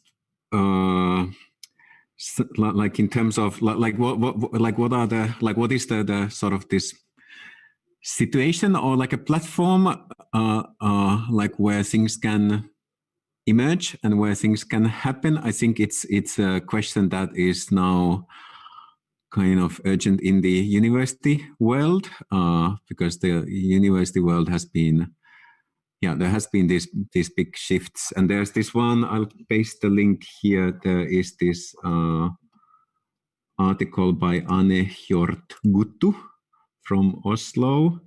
The article, it's the end of the art education as we know it. So it's an article about how in Nordic countries the art universities have become more bureaucratic, and then there's less room to actually learn or do anything. and then I've had a chance to be in touch with Anne a bit, because there is this informal kind of group of people sort of somehow supporting this initiative in Rojava. They are setting up this Rojava University at the moment, and they have a quite like this tabula rasa situation there. They don't have much resources because Rojava itself is not sort of recognized as a state that much currently. So, but anyway, I think these are sort of important, super important questions, and I think something that would be somehow super valuable to reflect on, and it's kind of, I think it's difficult to get back to that era, but there was this, like in the early days of Pixelache, this whole idea of what these communication tools are for, like what is the nature of these tools. I mean, we were using Etherpads and wikis and etc. And email lists and so on. So then when Facebook and these other sort of, which are now the dominant social media tools, when they arrived, that was I mean, at least to me personally, it was quite a shock that, okay, is this the way this is going to happen? Because the whole, like the logic and the ethos was so different than what I would imagine the future to be. And I think that's still a very pertinent question. I mean, in terms of the way things are going with Facebook and other platforms, it's not going well. So I think there still would be work to do in that domain. Yes, I think there's several issues that you've raised there, Juha, that I think are really important for our futures. This is something that we discuss a lot here in the teaching that I do, is like, what are social media platforms, especially for younger people, and what do they mean in any sort of way. But the other thing is here in America too, that there's actually a kind of a new movement. There's a number of kind of artist-run art schools that are emerging because of the bureaucratic nature of where tertiary education goes here, which is also in America, it's incredibly expensive, like outrageously expensive. So there is quite a movement of artist-led art schools.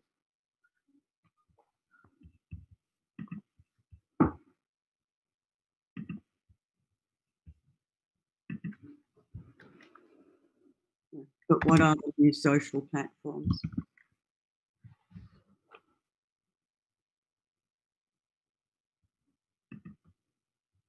So maybe we're ready to go into our next round of presentation. Sorry, I just wanted to make one more comment.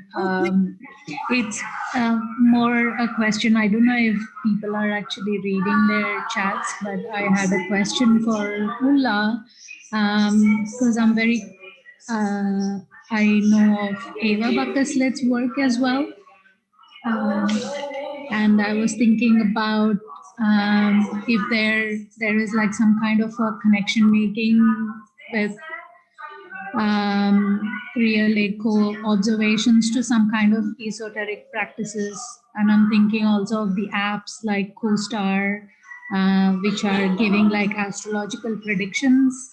And I came upon this article which has been finding more and more evidence on like astrological predictions and birds' migrational patterns. And then another app which is also the pattern. So it's more like a question also, because I'm curious if there are some kind of like departing from or like using esoteric practices. And then I forget whose one more question was like this hypnosis, the working of hypnosis. Someone was asking in terms of presenting in terms of meat eating and hypnosis. Are they here? So I would like to know a bit more about this. Well, if I first answer from here to your question, I don't know this app, the pattern, neither other astrological predictions. I think I have been more into astronomical phenomenon, but well, this is something that maybe is interesting to look at. But yeah, no, this has not been so much in my scope.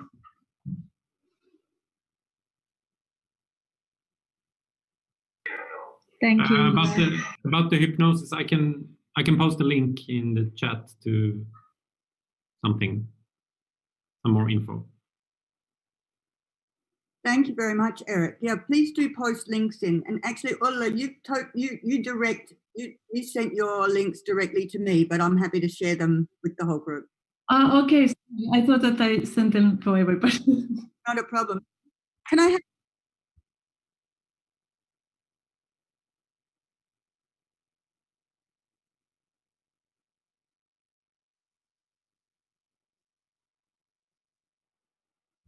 If you need to be motivated.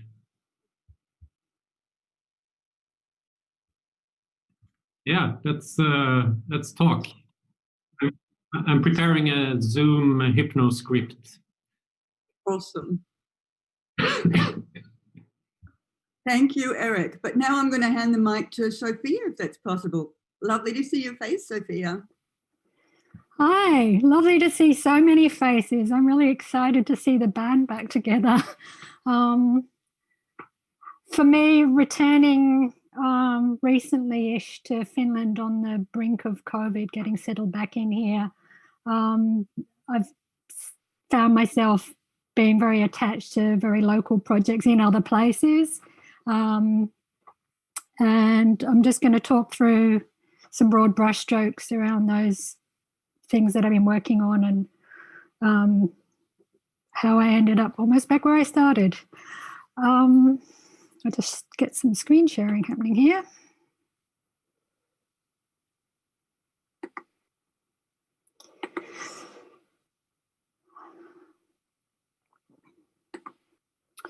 So, can everybody see?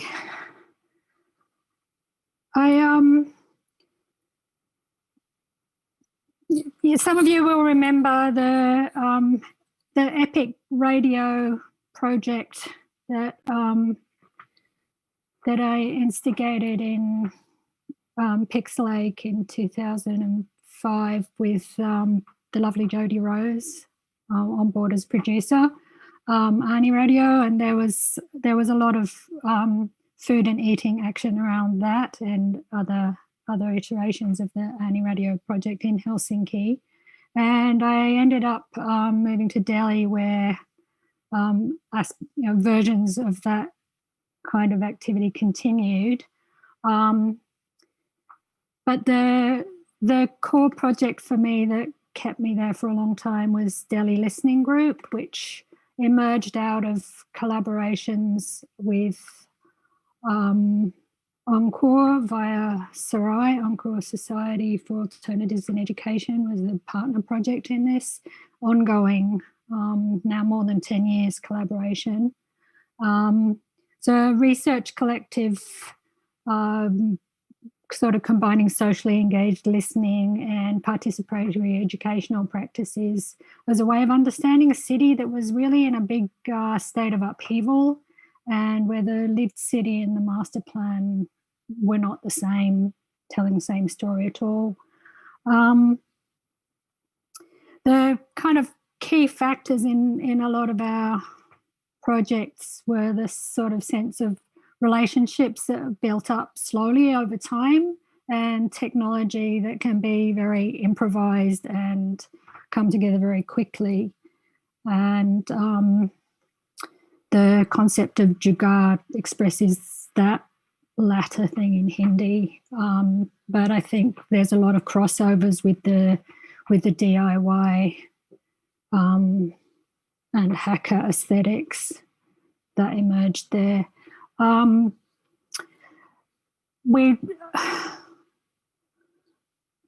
This project was super local, grounded in marginalized communities around New Delhi, and involving an extended group of up to 16 different practitioners at various times. There's still a core group continuing with this, and at the moment we're really working to bring together a book of texts and documentation from these projects. I won't dive into too much detail there, but I'll post some links after.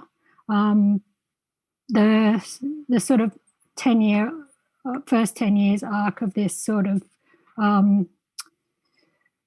rounded up with here's a project that I did in 2006 around the demolition of a community called Ngangamachi, where one of the Sarai Cyber Mahola labs was placed, where I'd been doing some workshops. And then in 2016, we did a project in Savdagavra, one of the resettlement colonies, where a lot of displaced people had been moved from the demolitions that had been part of the violent beautification of the city for the Commonwealth Games, were relocated, and we took some of these bricks that we'd taken from the original site, and people brought together objects that they had from their original neighbourhoods, and we involved the young women's writing group to sort of tell the stories of those objects and those transitions, and to really celebrate that in 10 years houses, shops, schools, bus stops, things had come up in the new locality. So yeah, that's a very long-term grounded in local communities project, but we're trying to find a way to sort of bring all that stuff together into a book so we can share it with a wider context and not just the audiences in the localities. I then went on to spend some time in Sydney doing some live broadcast projects for the ABC in their briefly lived creative audio unit that popped up before government cuts took it down again, and playing tape machines in the long-standing loop orchestra. But the project that really kept my feet on the ground there before moving back to Finland was Front Yard, where we call the board janitors because we're very hands-on.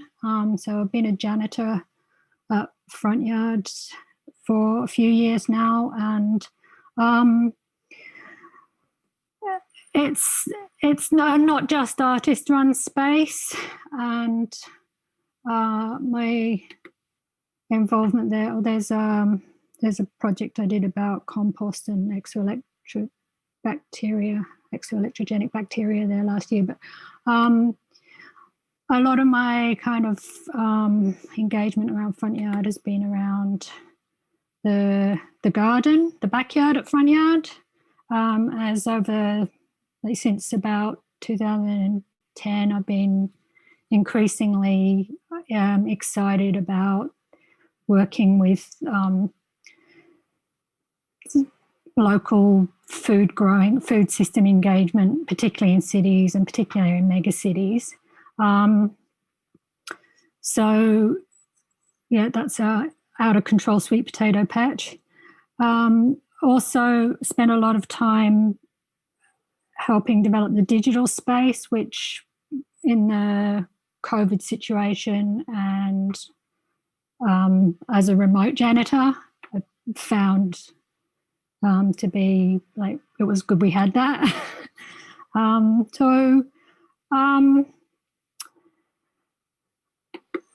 But most recently,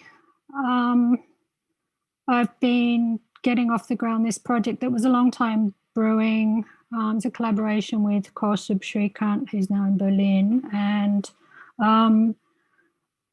the lockdowns brought a flood of people to us asking for help with doing live remote stuff and streaming, and we'd been brewing this project for a while, so we've just kind of got it off the ground. It's very new. but in a way, it's like coming back around to where we were with Annie Radio. It was a lot of the underlying streaming technologies are the same, but it's a very different context now. As Juha was saying, we're kind of like super motivated by trying to provide an alternative to the to Facebook Live and those kind of platforms, and to sort of support diversity of expression in the open web.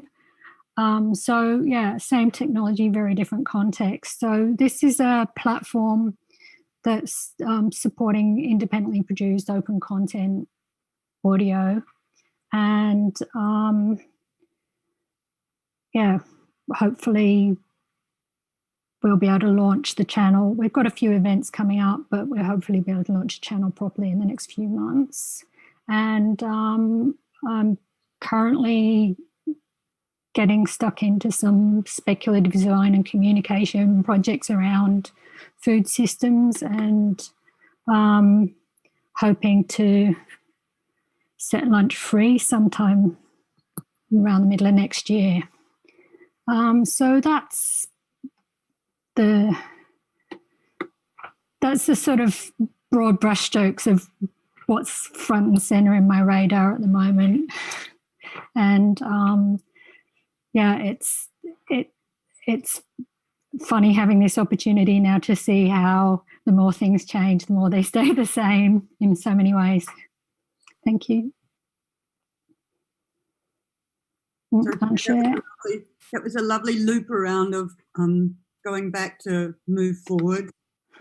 And I love the fact that so many of us are working on things around open food systems, and also rethinking what open communication platforms might look like. Thank you very much, Sophia. I'm now going to call on Tuomo Tamanpaa. Struggling to unshare my screen. I've lost access to the controls. Oh, here we go. Cool. Can you hear me? I can hear you, Tuomo. Good. Yeah, so nice to see so many old friends and new friends here. Excellent, fantastic. Thank you for obviously for Amanda for facilitating, and Steve and Andrew to setting it up. So yeah, my name is Tuomo. I know most of you, I think. I was more active in the early years of Pixelache, but still member and done these kind of remote participatory thingies with Pixelache. I don't have any presentation. I keep it very short. So just some reflection more about why Pixelache's been so important to me rather than what I've been doing lately. That's easier to share with links. So kind of Pixelache, or just before Pixelache, that was kind of late 90s, and it was start of my professional career or work as a kind of a media artist and mostly designer. So and have managed to keep the balance still quite nicely going. So there's a part of life is design, part is artistic, like or kind of more self-organizing work without kind of paying clients. But met with Juha early days of internet and especially graphical internet with Catastrophe, and that kind of that and reflecting a little bit of Ville's kind of points to the early years also. That was the kind of the very exciting new times in terms of kind of technology and art and Pixelache. First Catastrophe with a little bit more kind of demo scene attitude, and then Pixelache grew out into this very interestingly artistic approach to it. And as Ulla mentioned, like kept this very kind of open-minded, there's no limit in that sense, that everything is kind of can be kind of proposed and discussed. So there's the categorization was very, very flexible and in my mind has kept so.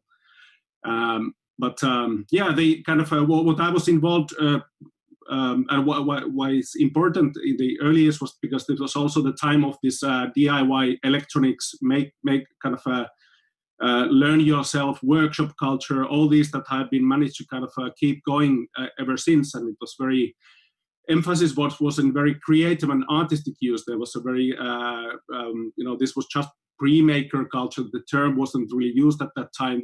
There wasn't YouTube in their early years. There wasn't, platforms like Arduino. We were kind of really experimenting on the electronics and the creativity with it, and the sharing platform were places like Pixelache and obviously internet, but less so in the early years. And this open hardware and thinking with your hands and sharing while you are learning and doing, that's been fundamental for my work ever since, and many other colleagues, and they all kind of collided into the annual Pixelache, definitely in even more frequently when there was kind of exhibitions and touring shows in connecting all those many same people over those years.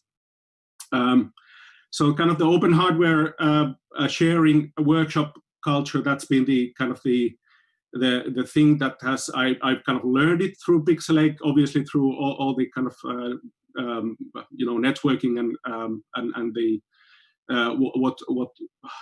how we met all the fantastic projects and people, and so that's basically foundation still on my work, and that wouldn't be there without Pixelache. And many, like the most important kind of collaborations I do nowadays, many of them linked to Pixelache. So Dan Blackburn, who is now living in Finland in the same island as we had the tile toy and some early electronics project back in the early days. Ville, obviously, I've been working, still working, and there's been very intensive parts. So that was kind of started from Pixelache time.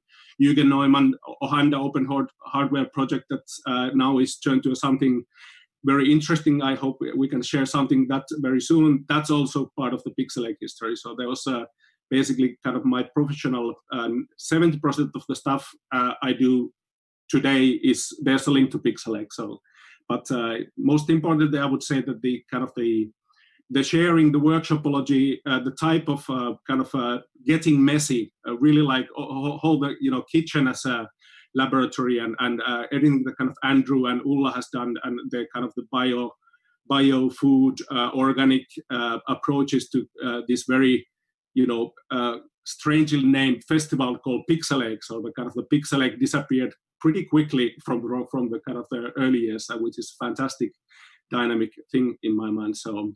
And lately, just this year, we had this culture stew. I've been traveling to Taiwan a few years now, and that started with Pixelache because Andrew invited Esser Chai from Dimension Plus to Pixelache, and we hooked up, and I've been working every year in Taiwan since then. So I have a massive kind of respect for all these networking opportunities and learning outcomes for doing by sharing. So that's my wrap. That's a perfect wrap, Formal. Learning by sharing, learning by doing. That's awesome. Thank you so much, Formal. Katikia, can I call on you to present next? Thank you, Amanda, and hello everyone. It's great to see all of y'all, or at least in avatars, and as names even. Yeah, it's been, to start, when Andrew asked me, there was a question, when was it that you were involved in Pixelache? For me, so I just reflected back on that. So it started in 2005, in 2004 when Juha came to India for Use in India, for Doors festival at Doors 9. That was when I met Juha, and then next year I was there for Pixelache with a project called Used in India with Aditya. And then the latest Pixelache that I have kind of participated in, or in some form, was in 2016. So that's and then now it's today in 2020. It's we are watching each other on the screen. So for me, it's I find it very interesting and also intriguing that, from the Kiasma days, when like a kind of an institutional structure, like as a museum or as a contemporary art museum there, and then it moving into more, distributed and dissipated form into the city and into smaller places in Kallio. I'm just talking about, say, after 2010. I also was part of the network then, and I participated. And then now onto just the screen, So that's, I see that kind of, transformation, and I'm just think that how things have evolved. And by the way, I'm currently based in Denmark. So it's been, from India to Finland and then now to Denmark. That part has been quite, it's quite a journey, just be part of this community. And I think other than the 2005 Pixelache that I was part of, and then 2008, when I came again as an artist, and then, I started living in Finland after 2010. And then in 2012, it was, I think, one of when Pixelache had, transformed into the more distributed format. And then there was the alternative design capital, and then we got we were part of the network and Pixelache through something that we all did, or a group of us did, called Talking Trash Lab, which became the Repair Cafes, and it evolved into that. And then currently I'm building on that, and based in Aarhus University, we are trying on a research proposal working on repairability. So these are, kinds of small seeds that, the working with others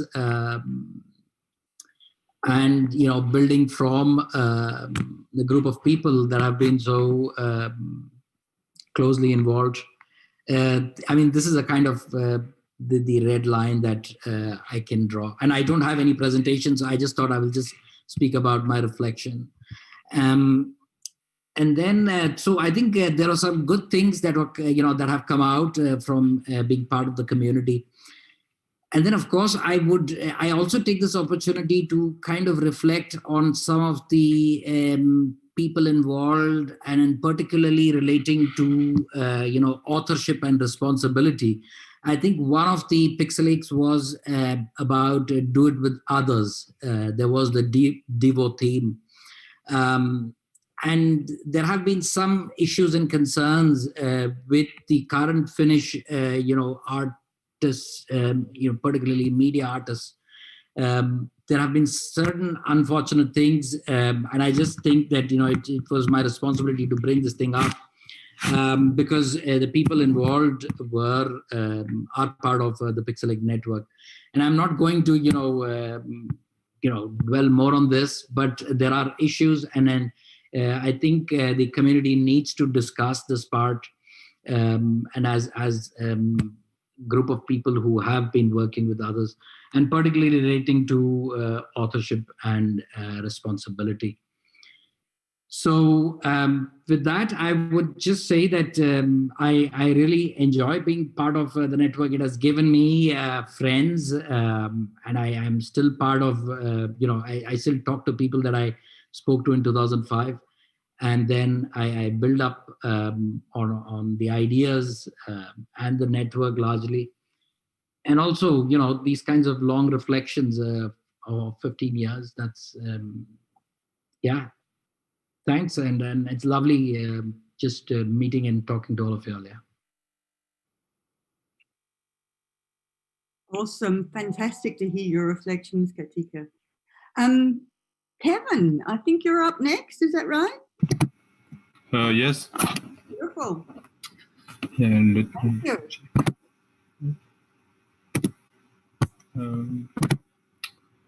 Okay, so yeah, I think there is a video.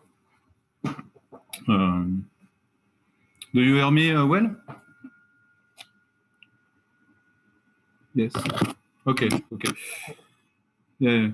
Okay. So hello everyone. Nice to see you all. It's strange. It's like we changed worlds 2 times. First time with the COVID, and now with the nostalgia. It's a bit okay. It's a bit strange because still. Okay. Well, I'm not also very prepared. I've nothing really like nothing to show specifically. Like I was more like expecting to hear about anyone trajectories and thinking. I guess maybe this is a bit of sharing and going a bit like dynamically. So I'm now in Paris in this like right now it's a second lockdown here, and I'm very happy actually. There was this meeting. I'm a bit surprised it happens on Zoom, but anyway, what is not on Zoom at the moment. So and yeah, well, I was also like listening to. So I was a bit late due to my organization, quite bad organized. But yeah, I jumped after a moment, listening to a lot of things, and it was like, okay. I love when Ville said like misusing technologies. I think it was maybe like for me like a group of people misusing things. I think also like there was this mention of any idea is welcome. Any idea is welcome, and yeah, it's true. Like the weirdest ideas were welcome. I mean, like I have good memories of really crazy, uncanny, uncommon, unexpected, bizarre ideas and projects, and I think like this is like one of the quality of this festival. We were always surprised by the proposition, and there was this kind of as they say in the sign language, like an emulation.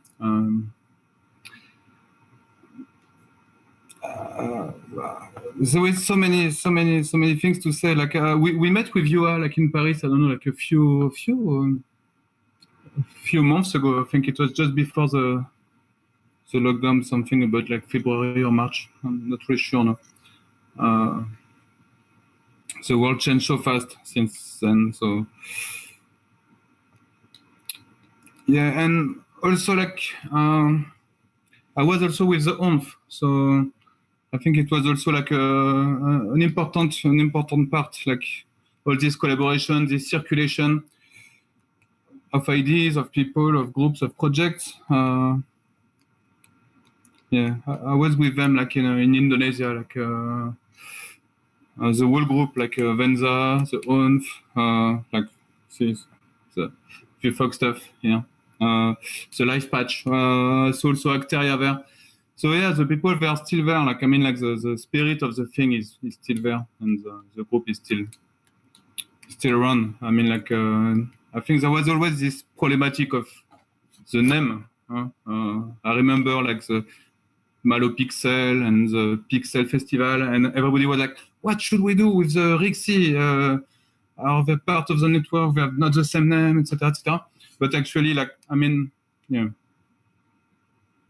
yeah, despite like despite the names, like the things are still there. So I'm very happy, like yeah, just to be there. Continue to misuse a little bit the technologies. I don't know. I hope we can have the chance to meet physically, either in Paris or somewhere else, as soon as we can escape from Zoom. So okay, so just hello everyone. Nice to see you all. I'm very happy to listen to all your experiences and stuff, and yeah, let's discuss together. Bye. Fantastic. Thank you so much, Karen. It was great to hear your presentation and your reflections. We're now going to take another 10-minute break, open mic, have a conversation with one another before we head into our final set of presentations. So 10 minutes, everybody. Open up your... why doesn't everybody turn their camera on so we can have a group photo?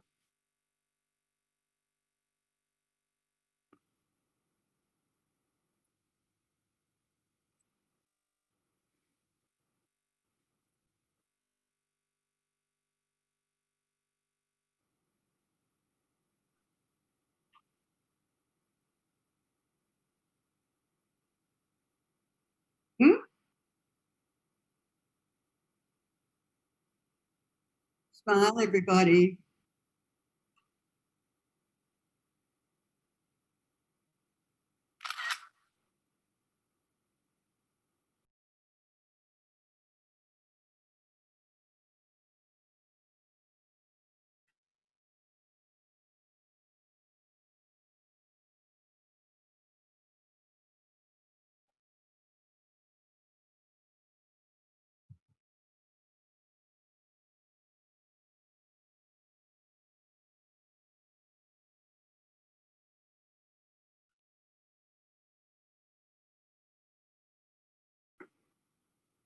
I think that's your password.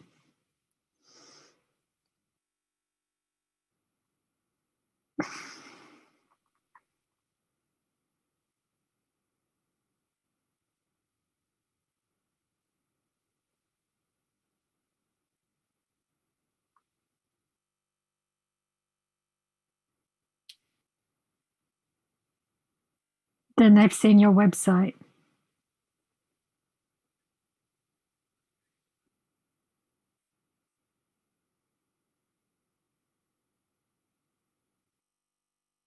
Yeah. Accidental.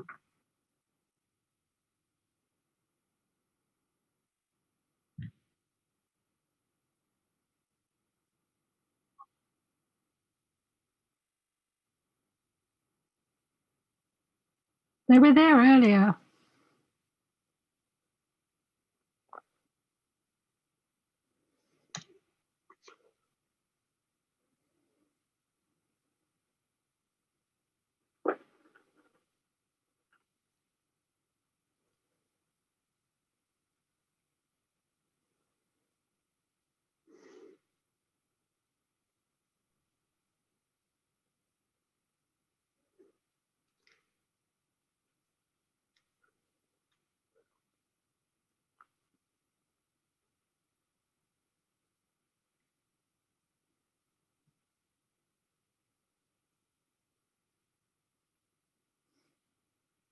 That noise.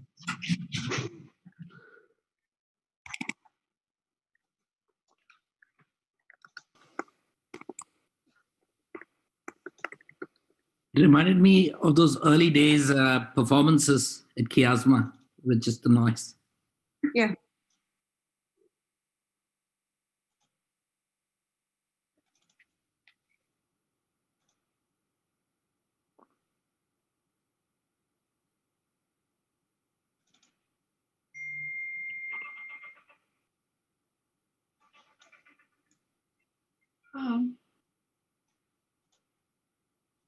Ja. Eli täitsa ukseiska ja parlufus.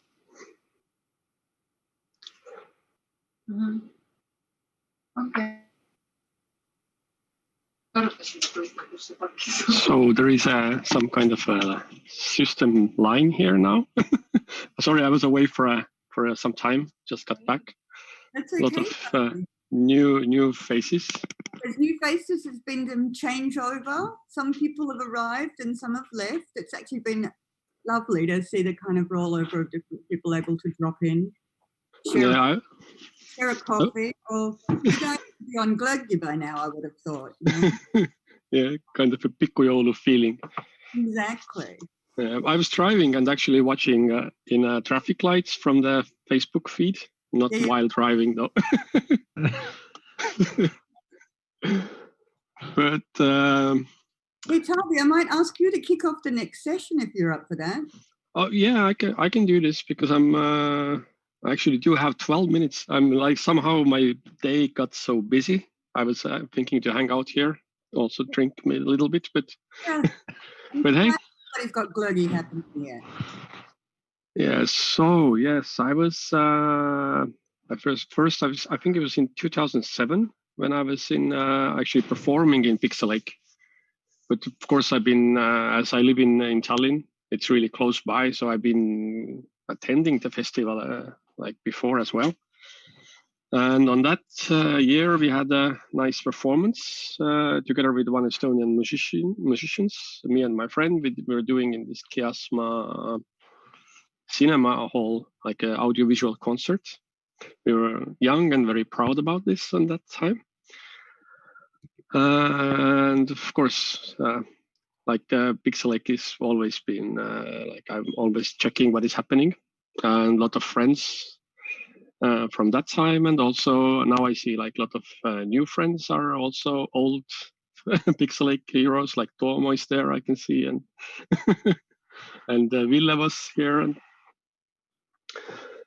but yeah, it's right now I'm still as like a media artist, mostly working with visual based stuff, with doing like video mappings and animations for mostly for like theater projects and museums.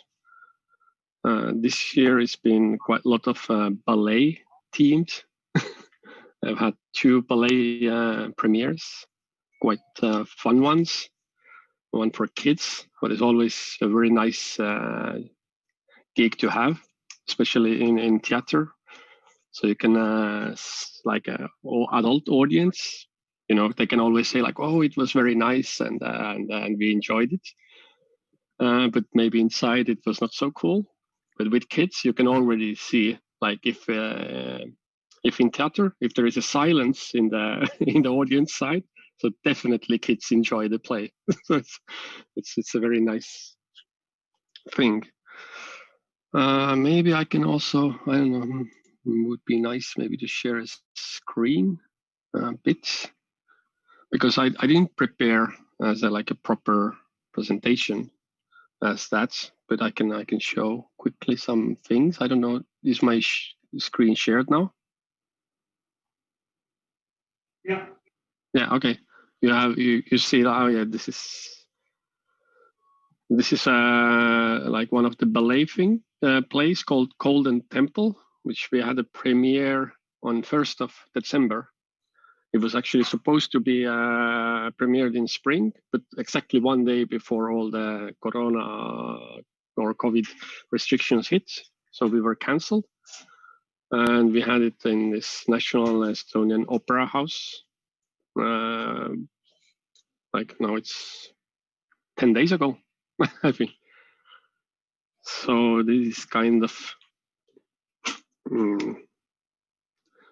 visual things what I'm working right now, and also another nice project what I'm working right now, what was supposed to happen on Sunday, but of course was cancelled to the new restrictions what hit Estonia. So everything was like is closed down since tomorrow. So it was like kind of again close to the deadline. Big like kind of a video mapping thing together with my students. So I'm teaching in art university in Tallinn. They were supposed to have like a big show for student work and also my work on this amazing facade. And you can also see that there is this kind of a it's post-Soviet building. So you see this magnificent memory of these times. But it actually, I think it turned out fine, because I have a new workshop with in next year, and this mapping now was postponed to February, probably end of February, so more students can be part of this. So it's always nice to have like a real life project, and then this everybody probably knows that like renting out these big projectors and sound systems, it's quite expensive. So it's nice that I can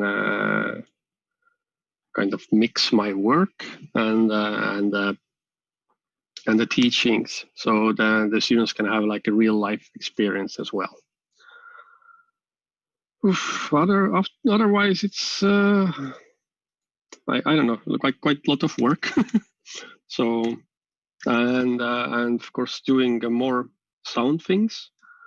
We have a nice release from Casino Records in summer, when we were like jamming together in Ville with Ville and some other people.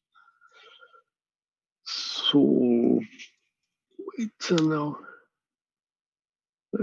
feeling completely unprepared for all this, and this is sort of like a couple of years of work. But I have to say, like, I've been also quite bad with updating my web portfolio, so it's less than half of the here's projects. The cassettes.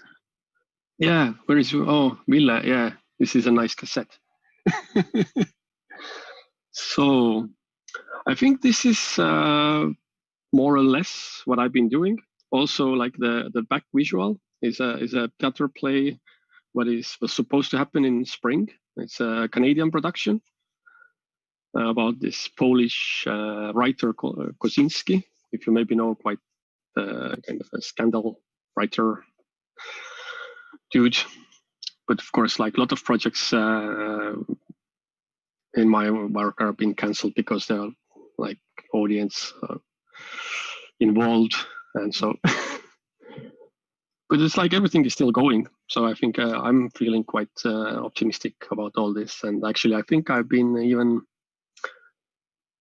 enjoying maybe. I think it's of course very bad, and you know, all this disease and stuff, but it's also brought out many different social aspects in our societies, and see how people react to this.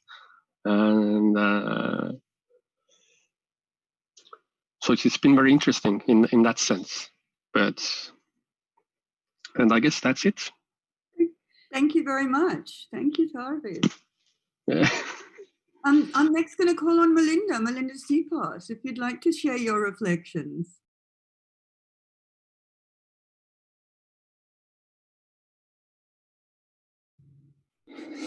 Yes, thank you. Hi, everyone.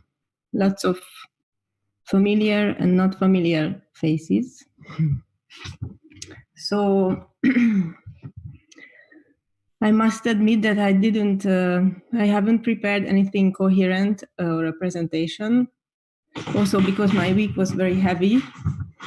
My sister got into a car accident and now she's well, but I spent a few days with her.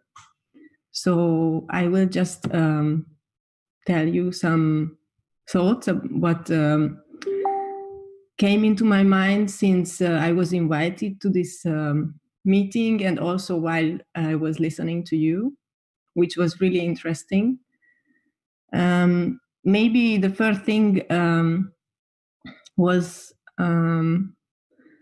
when someone told that that Pixelache at the Pixelache team, it was so important to be not too coherent and too nice and too corporate. And I think my how I joined Pixelache Festival was exactly this ambivalent case, because I was there on behalf of Kitchen Budapest, which was a media lab founded by the Hungarian telecom company. So everyone there looked at us. We were the suspicious ones, like all this big crew from this telecom powered lab. But I think we were great guys, geeks and artists and creators and designers, and we were, I think, super happy to get invited and to show our works. And for me, it was really like not a turning point, but certainly a reference point, and still is actually. So I met so many people. I have been in touch so far. Some of them became friends. I started this art and technology, or I got into this art and technology scene around my studies at Paris. And then in 2006, so Pixelache was really one of the first so-called professional experience for me. And even though now I do things which are less related to art and technology, I mean, in my work, but it is still a reference point. Like, I always check what Pixelache does, the people I met there, and also there are so many things which remained with me in my work. For example, when I participated a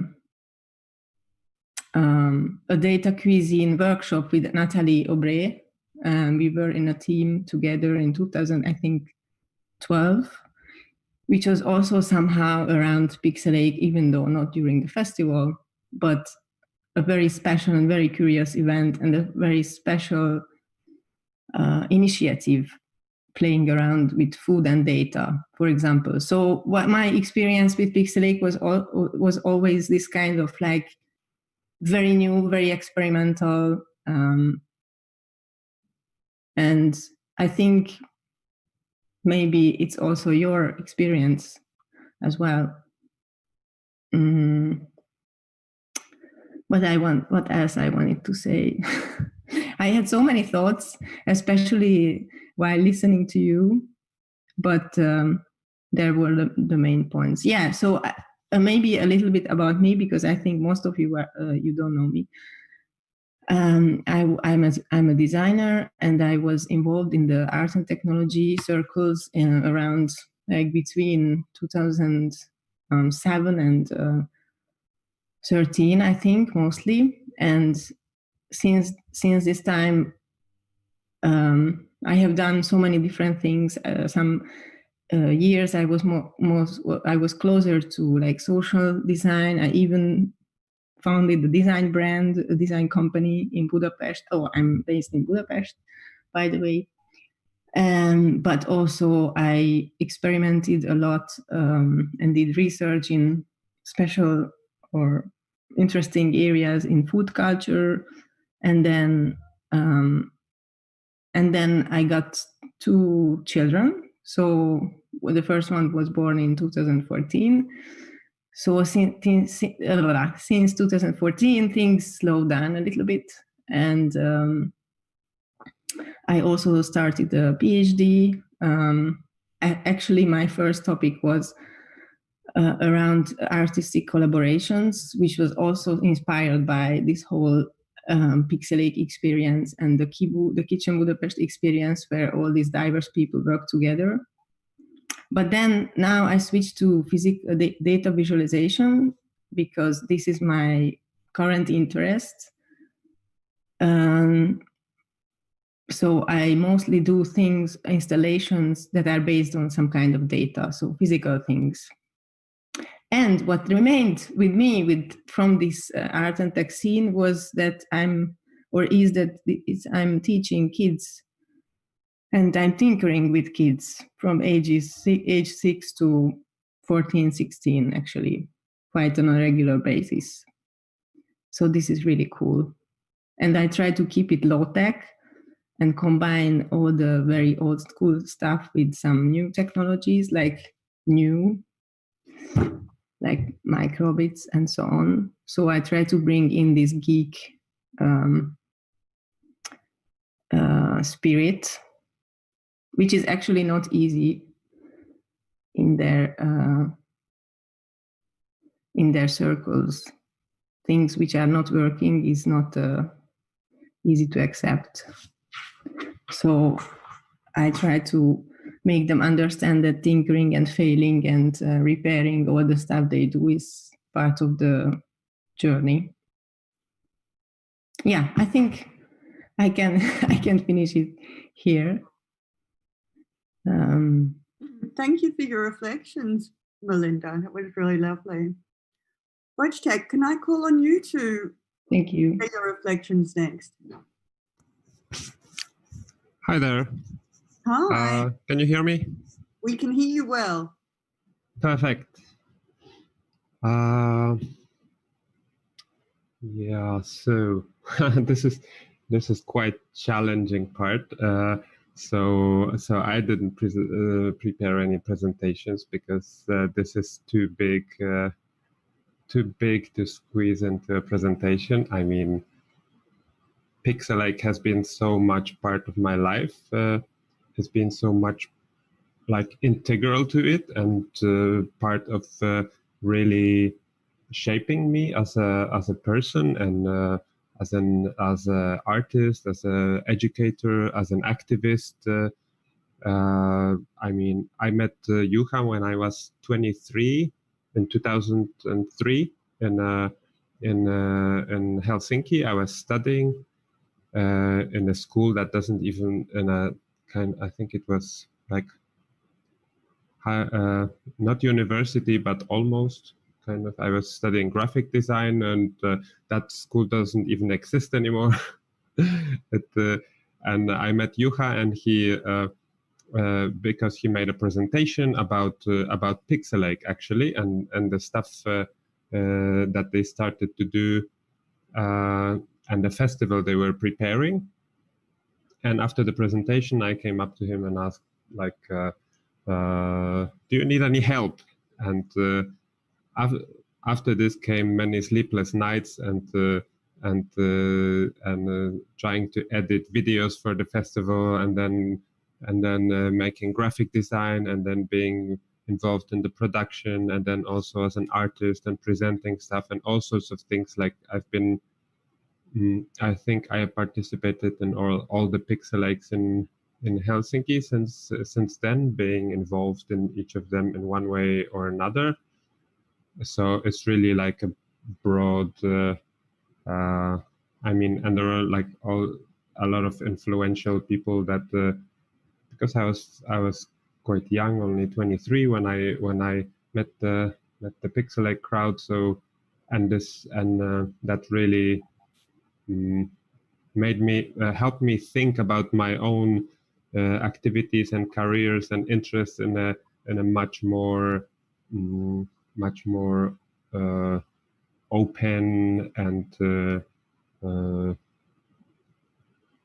unstructured maybe way, more free. So I got, after this, like about 10 years ago, no more now, like 12 years ago, I returned to Poland.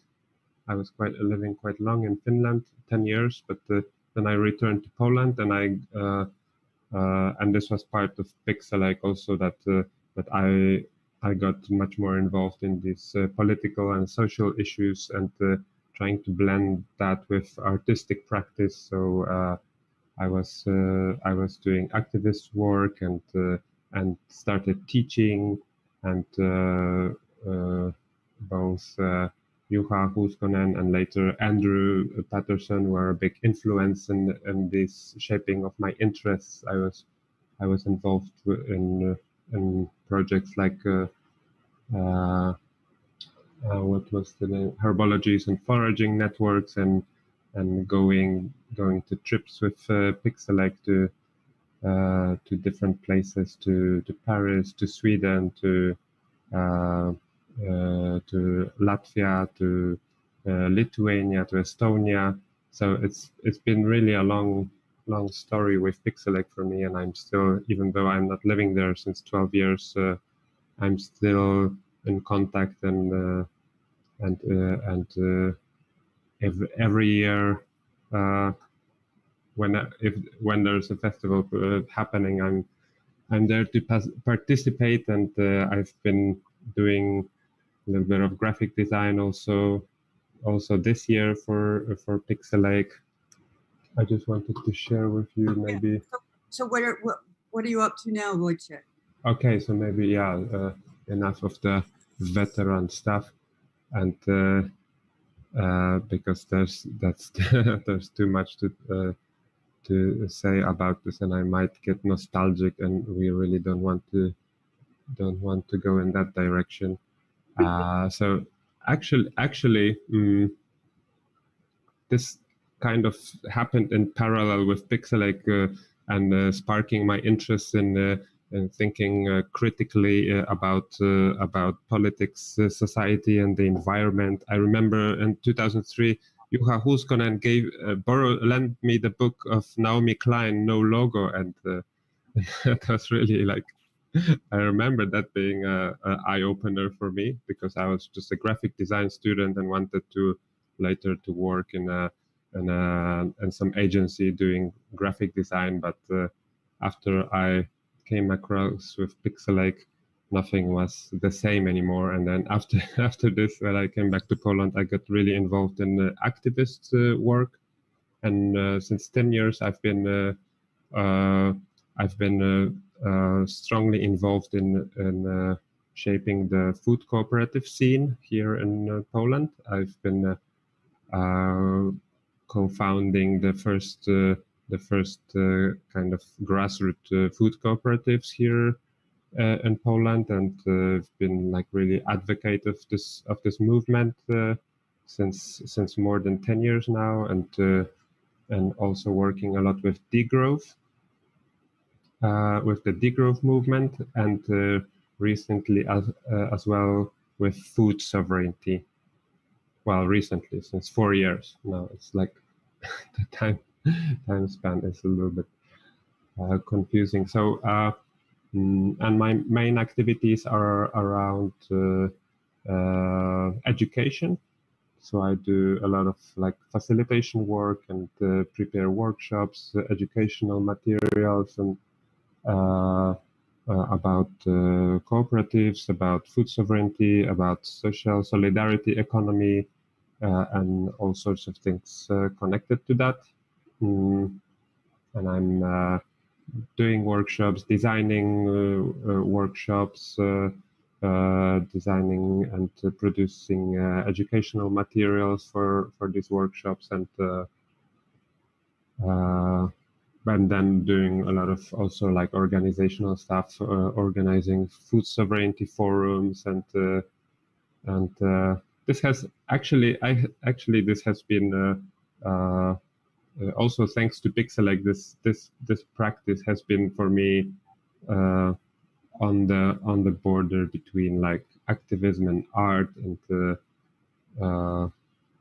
I was always treating for instance, my doing workshops as a kind of art practice. So I was doing workshops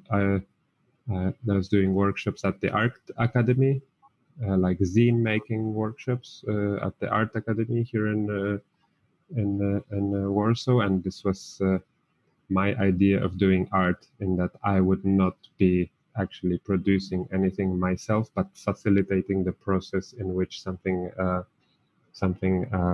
happens. So this also extends to my activists and social work.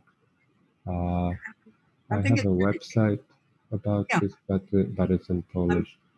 Maybe I'll translate it now that I have a motivation. I think it's really interesting that so many of us have moved towards process, and that food has become really important to so many people's practice in lots of different ways too. And that the influence of workshops and participatory programs has led to that kind of work too. So thank you for sharing, Wojciech. Thank you. Kristen, can I call on you to share? Yes, hello, Amanda. Thank you for inviting me in. I don't remember when I was at Pixelache, but I know I was probably on some of the very first ones. And also, I don't remember exactly what I did there, but I had a good time, I know. And I was working at the time a lot with kind of network between Nordic and Baltic countries. And I was the director of Atelier Nord in Oslo, Norway, Media Lab for Artists. We were also doing some workshops together with some of the people involved in Pixelache. And all in all, I just have fond memories, but since I don't remember them, I will not relate them. I'll go straight to what's happening now. And I have two things that I want to present to you very shortly that might be interesting for some of you. One thing is this project, Oslofjord Ecologies, which has been a 4 or 5 year long kind of activity project. It started as a workshop and has ended now as a book. And this book you can download from Acoustic Space for free on PDF, and it relates our experiences so far. So we have worked as interdisciplinary, very loose group. I have been the project leader. We have been part of the network Renewable Futures, that some of you might know, which is also Nordic, Baltic, something or more international, perhaps, since 2008. But this project has the name Oslo in it, so it is a bit more. It's a bit more. I will put later this address where you can download the book in the chat, so you can all have a look at it. So it's interdisciplinary, as I said, between different types of researchers, some academics, some artists, some biologists, but the art practices are very widespread from the people who are inside here. So that was one thing. And the second thing, then I want to just show you a website. I hope that will work. This one coming up. Can you see this? Hopefully, yeah. So I work in a university in Oslo, which is called Oslo Met, and together with colleagues working with robotics and the ICT researchers actually made the initiative, and we have started to work together on this project, Felt Futures of Living Technologies. We started now in October. We are financed for 3 years as a artistic research project.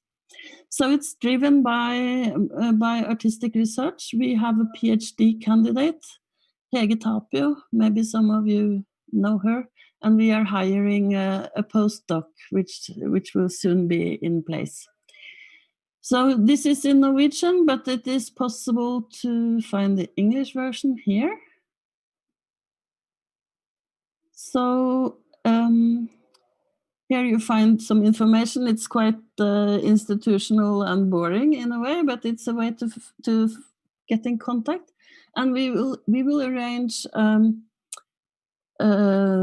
event or a conference exhibition next November, from the 4th to the 6th of November. We will do something in Oslo, but it will for sure be online as well as physical. So welcome to that. I think that's my 5 minutes, and I will post the address for the book in the chat for everyone. Thanks. Please do. That was really great, Kristen. Thank you very much. And through a small irony, I also was just chatting only yesterday with Hege. So there you go. Everything comes in circles. Everything comes in circles. So now I'm going to give us another 10-minute break. We're still waiting on a couple of people who are going to give final presentations, but consider the break a time for open mic to ask one another questions or follow up with things that you would like. I can see some people arriving for the final group. So we'll have another 10 minutes or just under, and I'll start you off. David, I will probably get you to start off the next group of presentations, if that's all right. Sure. In about 10 minutes. But in the meantime, people, please, it's an open mic, ask one another questions, talk about what you're up to if you're not giving a formal presentation. And I'm going to stretch my legs because I've been sitting here the whole time.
You're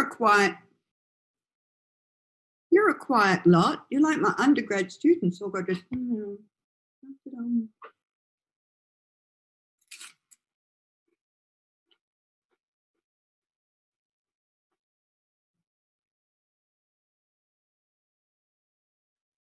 the etiquette of the Zoom room.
Hey.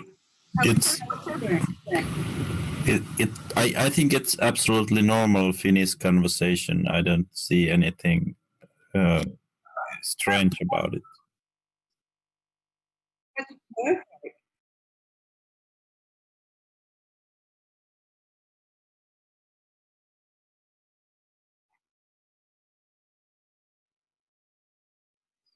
Beautiful. Yeah, I can do a puppet show for the streamers also.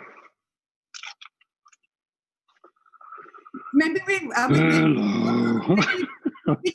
final round of presentations.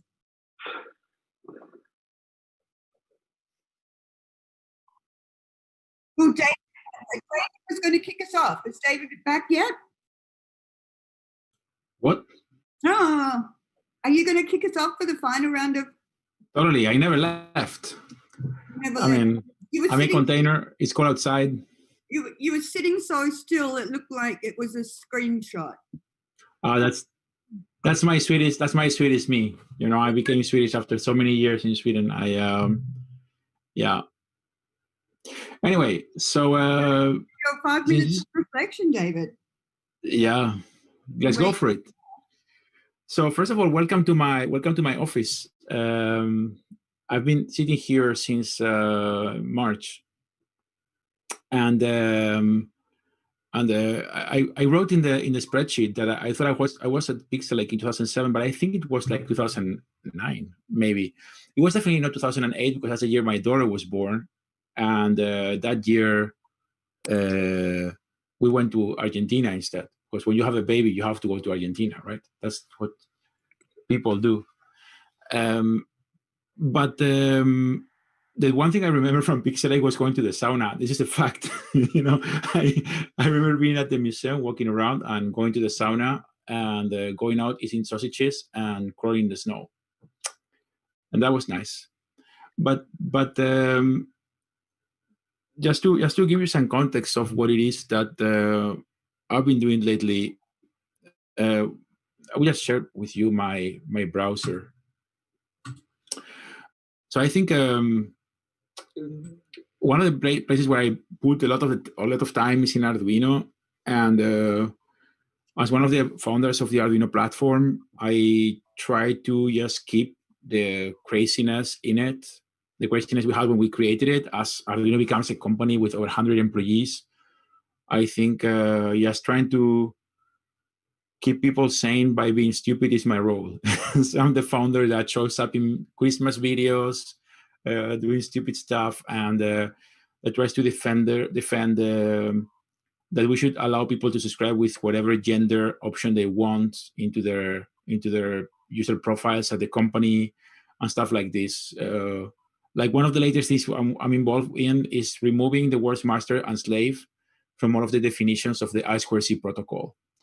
It's going to take several months, but we're gonna get it there. For example, we talk about Scrum. We don't talk about Scrum Master. We talk about Scrum Wizard.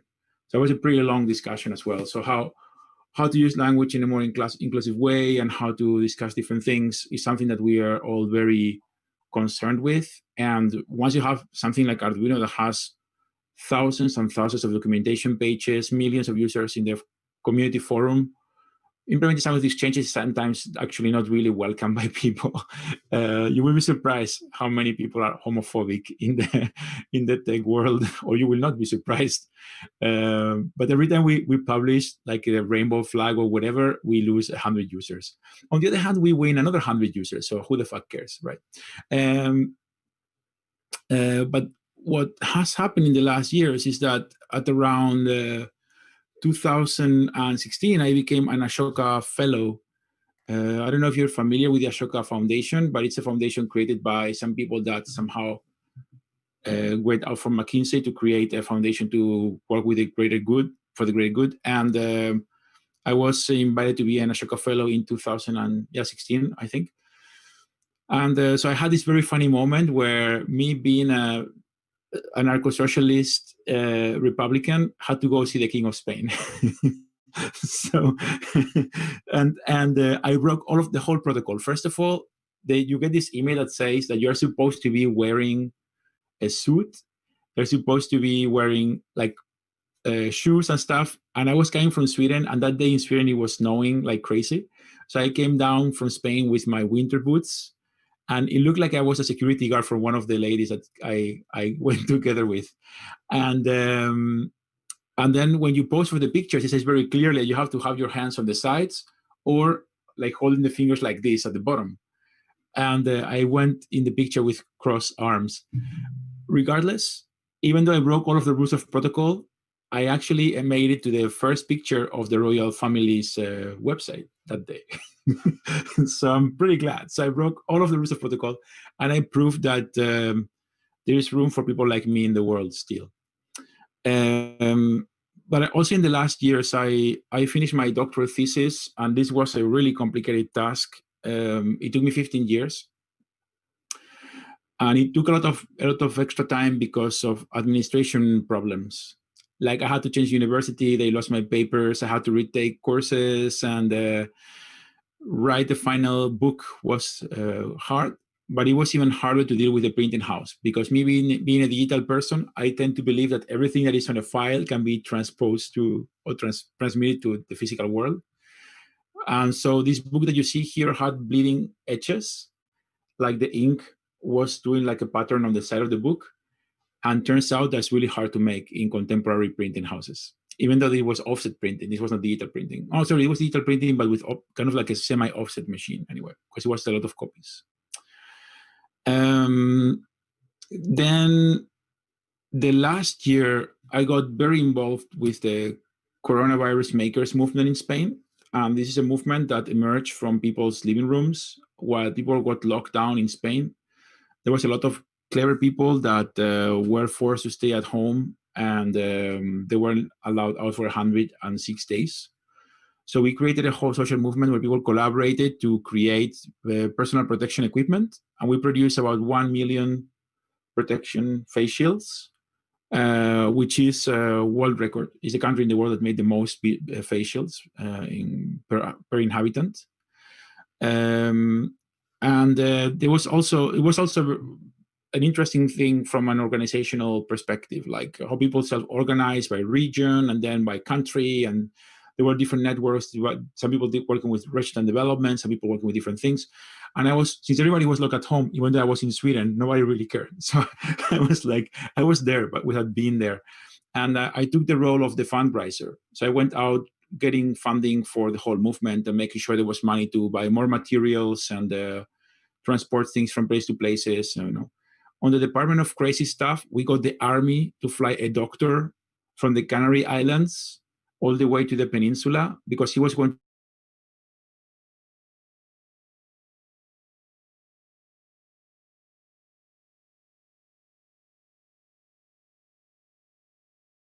and companies. And so we got everything done with no money. Then, since I was kind of missing the craziness of the Pixelache and Pixel days and stuff, I ended up joining a different community. I don't know if you're familiar with this community that is called Sketching in Hardware.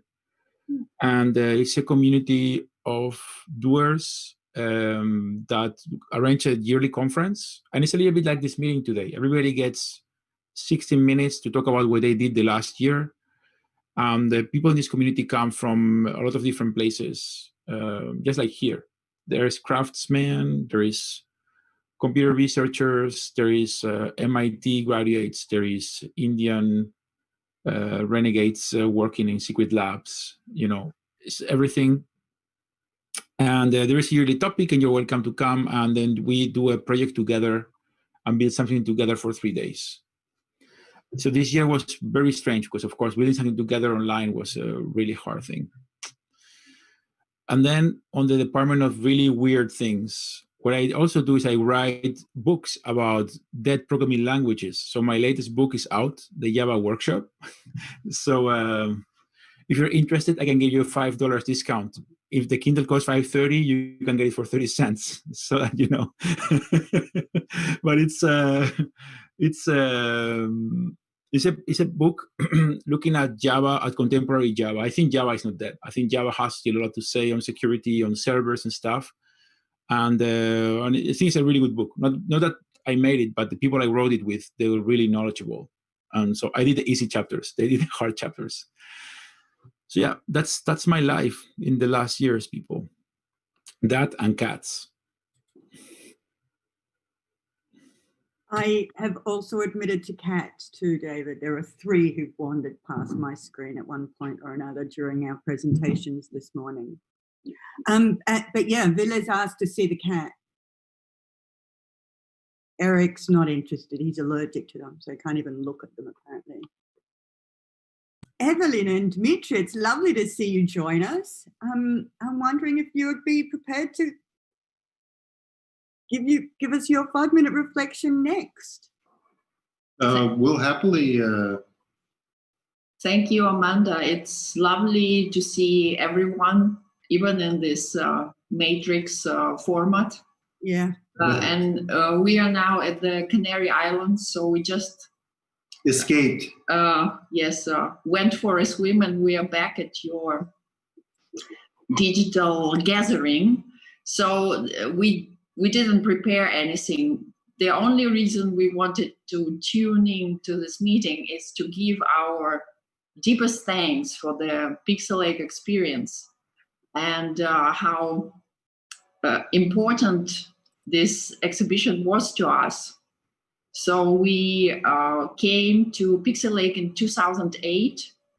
And I think that was the first time when we showed Camera Lucida, the Sonar Chemical Observatory, in the real full regulated museum setting, which was quite a challenge because I think it was really on the threshold of legality and what is allowed or not allowed. It was basically a transgression of museum practice, and running this piece is quite complicated as well. So coming from the deepest wound of the underground, it was amazing to have our installation at Kiasma.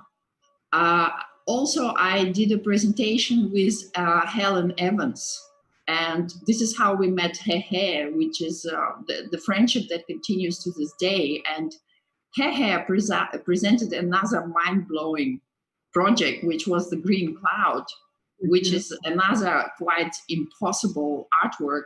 And I also remember this sauna with sitting naked on the street of Helsinki and eating sausages. That's unforgettable. That's an unforgettable experience. So we also met during this exhibition. We met Teemu Arena, who is not an artist. At that time, he was a young entrepreneur, and now he's heading the biohacker scene of Helsinki. And Finland. Yeah. And we've been invited by the Biohacker Summit to present our artworks in Helsinki many times ever since. And because of that, we also went further into Finnish wilderness.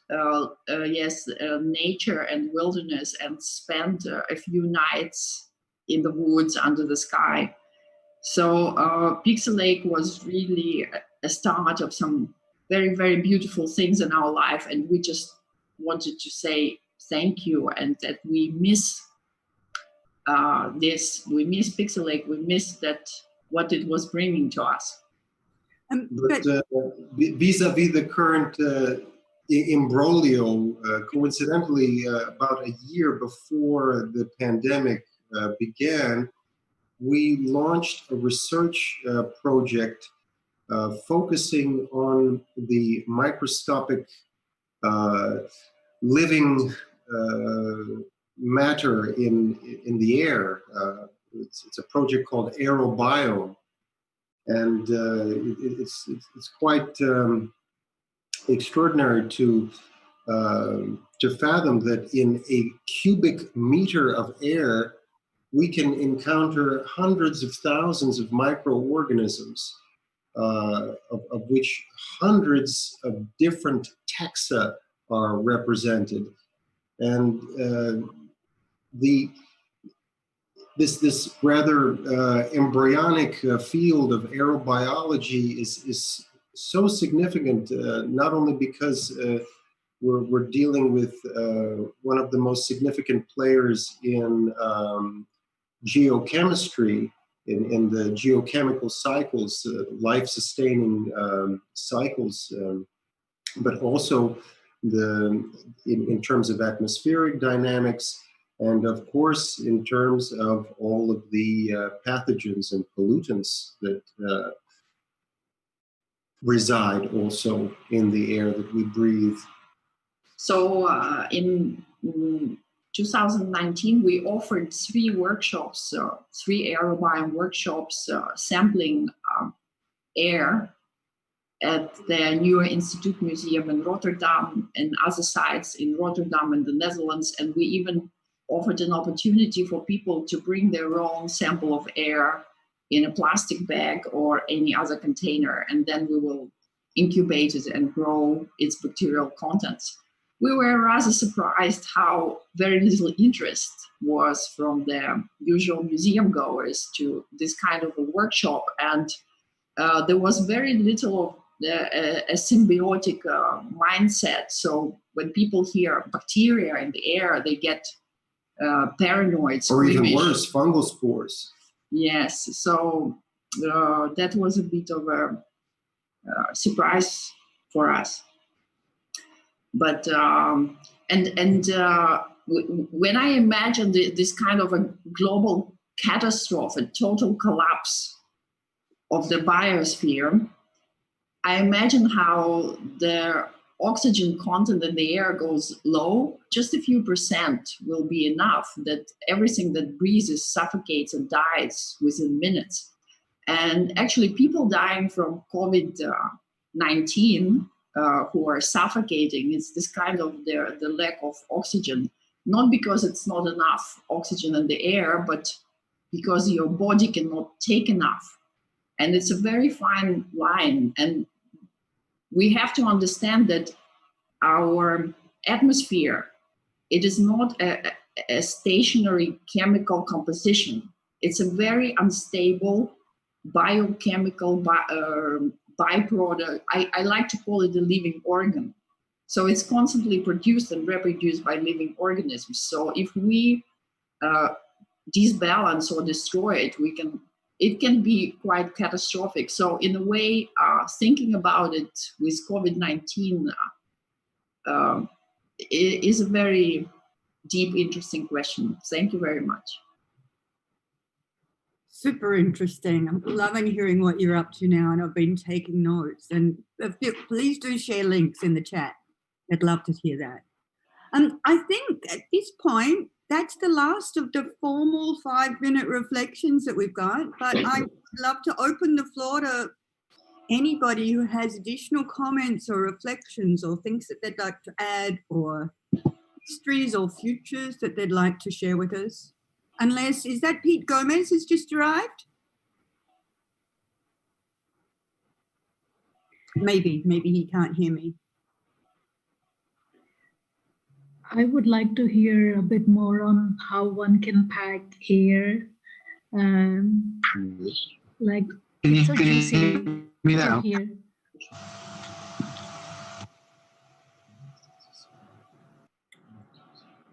Can you hear me now? Pete. Yeah, sorry, I think I got kicked out for potential Zoom bombing, so I've had to log in off my phone, and any of the things I was going to show you are not on here. So, okay.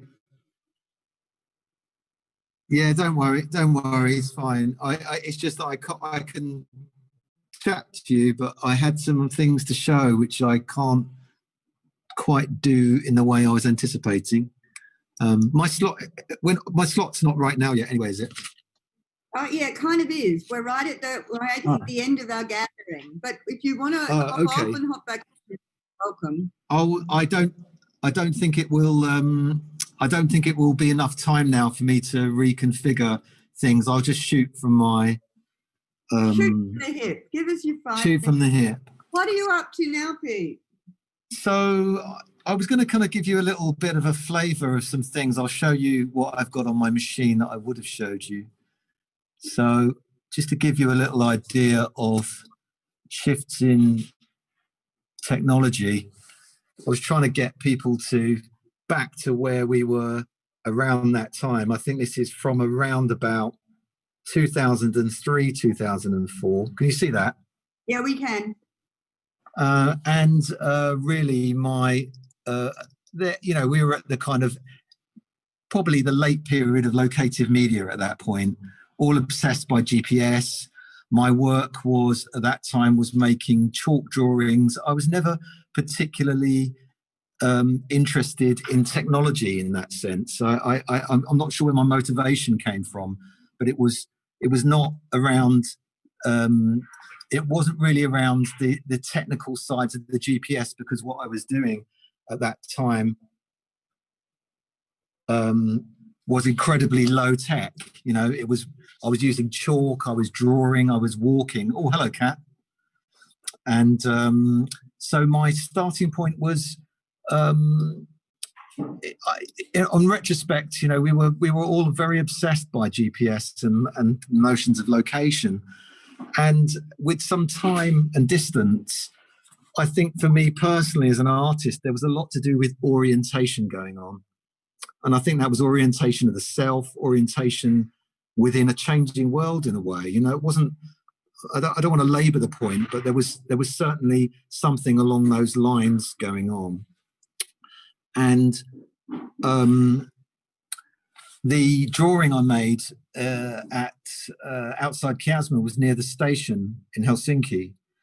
And I'm not sure whether it's documented or not. I think it is on video, but it would be on tape.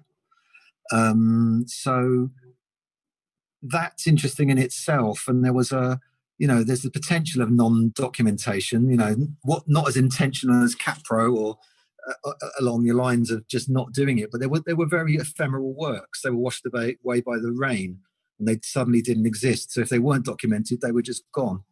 And I was kind of reflecting on this idea that we were this roving gang of artists at the time who were rocking up in different European cities, and effectively, other thing I was thinking is effectively we were exploring, pre-smartphone technologies through kind of conceptual investigations. But very interestingly, certainly from now, that wasn't framed under the term research. Now it would be the primary term that would be used to categorize and define those kind of explorations. They would be firmly set within those conceptual terms, whereas then that really wasn't a term that was very prevalent, certainly not as it is now. There was a difference. So I think that's worth noting, that there has been this change. So for now, I've been doing research for the last few years, doctoral research. I'm sort of at the tail end, really. And I really moved away from technology around about what I thought I was moving away from technology in around about 2005 towards working with actors, making films, working with acting theory and performance. And this led to an ongoing interest in improvisation. So I realized now these chalk drawings I was making were they were improvised to some degree. I didn't frame them in those terms, but the two things that have carried through is exploration of improvisation and also diagramming.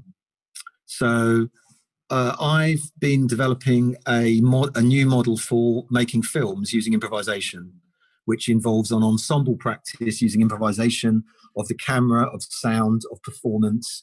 So it's a kind of jazzy type conceptual framework, but what I've done is I've developed a model that's teachable. So it's a teachable form of improvised filmmaking, and this is a very new field. It's barely been defined. It's kind of got contested terminologies, and it doesn't really exist as a genre as yet, and that's partly been some of the areas that I've been explaining. But just to give you an idea, give me 2 seconds. This gives you an idea of that. If you didn't know what I was doing then, this isn't from Helsinki. This is from London, but that was me globally positioning a sack of rubbish in the East End of London as part of a performance.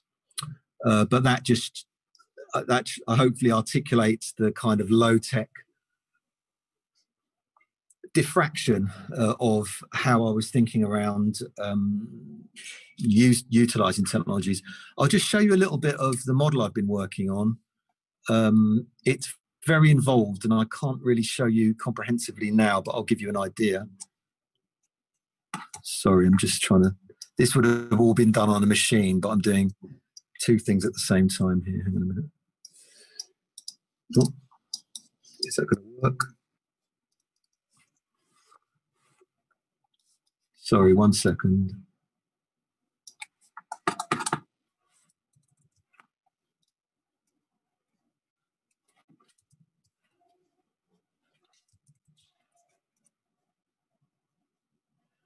Okay, so the model I've been working on, this is, I'm waiting for this to settle down a little bit, but it's a way of rethinking production of a film project by going through a series of games and exercises that allow individuals to understand a way of working that is based on shifting relational conditions.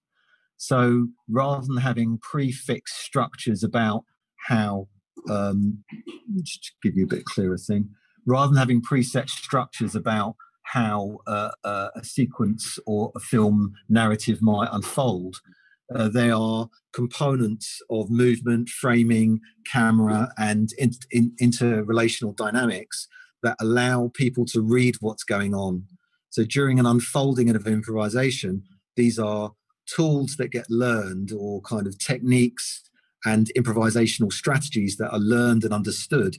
So when they unfold in a particular situation, i.e. the camera moves in an unexpected direction, or an actor does something unexpected, there are ways of accommodating those things without being surprised. So I've been working on ways of sharing strategies that allow that way of working.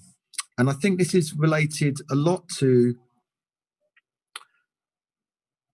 finding ways to, the world exists in a kind of continual dynamic. And this is a way of trying to begin to find ways of thinking that prioritize ways of adaptation and improvisation to shifting relational conditions. So that's kind of the way I'm thinking at the moment. And strangely, it does relate very strongly back to the diagramming outside Helsinki, but from a slightly different position. So those are the things that are interesting me. But I think it comes down to new forms and structures of operating and working, and ways of interacting. You know, I've been really immersed in Barad, and it's been a really insightful and powerful shift in how I think about how the world operates on many different levels. So that's kind of where I am. I don't know whether that was related to anything that's gone before. No, it's perfect, Pete. Thank you so much for sharing that. I can't see everyone. I can only see you, Amanda. I can't see everybody else at the moment because my phone is, yeah, I've got limited gallery view. Yeah, well, you'll get me, or you'll get somebody who talks. So if people want to talk to Pete or ask him a question, if you speak, it will probably come up on his screen. Yeah, the chat I can't see at the moment because it's a bit complicated interface-wise, but I think that with that, you're actually our final presentation. So, well, just in time. Exactly in time. We've got, and we're finishing more or less on time too. But we can open the floor to conversation, or if people have additional things they want to add. We are also collecting links. So Pete, if you can share those links with Andrew or myself, then we'll add that to our spreadsheet for the resource that we're building. Yeah, no, I will do. Most of that work isn't yet published, but soon. Goody. It's really brilliant to see where people are at and how people have grown and developed and gone backwards to go forwards. It's been a really rewarding morning for me, afternoon or evening for you guys. I've got to say, Pixelache really does. It occupies a very special place for me. Partly because it always confused me, which I really liked. It always managed to present multiple things at the same time, which made you have to orientate yourself, and it wasn't given to you. Nothing is ever given to you, and I think that's one of the key things for me. It always managed to articulate levels of complexity that other festivals didn't. It's nice that you say that, Pete. I think my microphone is actually on, but I can hear the reverberation in the room. But the entanglements that people have mentioned, either through their personal stories or through their works, through how one thing led to another, was nicely summarized in the end also with your referencing. And it's really interesting to have a period of time now. We've had 4 hours of hearing different perspectives, because as you've gathered, some of us who've been involved for a while also can't describe very well. Some of the people who have been outsiders looking in don't really know what's going on. And then the persons who come and regularly attend can also value that ambiguity.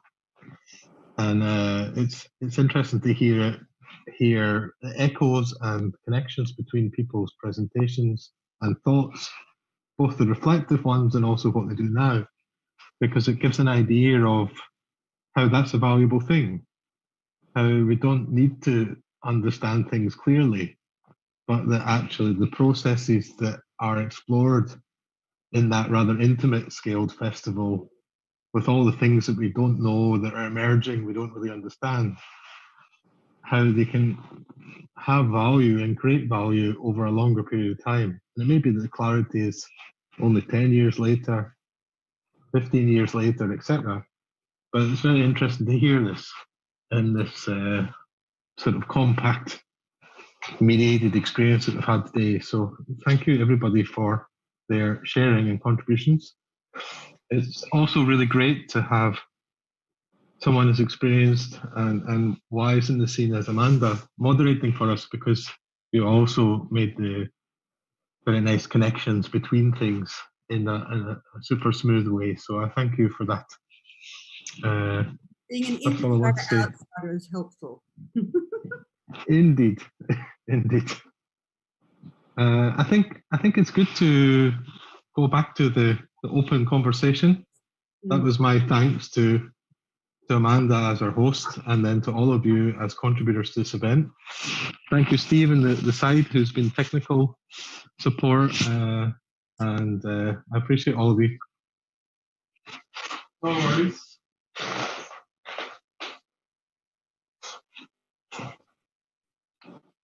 I didn't always do a good job, but I did it.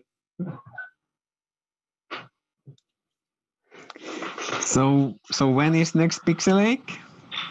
Oh, I could say that the festival takes place next year from 6th to 13th of June, 2021. And if all is well, it will take place in the Central Library of Helsinki called Ode. And you can learn more about it from festival.pixelache.ac. We have an open call at the moment, which is for audio works, which is open until the middle of January. Thank you for the reminder. Dinesh, do you have a formal contribution you'd like to share, or? Oh, Zinat, great. Hi. I see that I'm later on in the schedule, so I'll just come back. Oh no, we're right at the end of our whole program. So really? Closing remarks at the moment.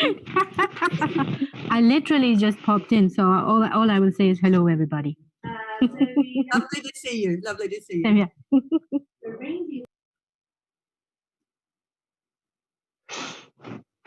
Please, Zina, tell us what you're doing these days. We don't just get off that easy. So I took part in Pixelache in 2006, and it was while I was doing my master's at the University of Art and Design in Helsinki, what is now called Aalto. And Andrew was also there in the department at the time. Sort of, yeah. Sort of, yes.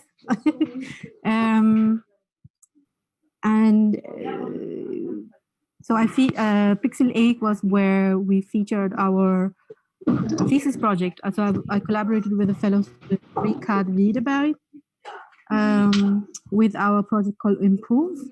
And it was about improvising with distributed sound, recorded live by participants. And we did it at the Helsinki railway station, where I believe Pete Gomez was also doing his locative media art workshop. That's correct. Yeah. Correct, yeah. And now, so it was what I did at Pixelache and what I'm doing now, right? Yeah. Yeah. Right now, I'm teaching design in this university in Linnaeus in Växjö in Småland, better known as kind of the home of IKEA, but also the imperialist father of biology, Carl Linné.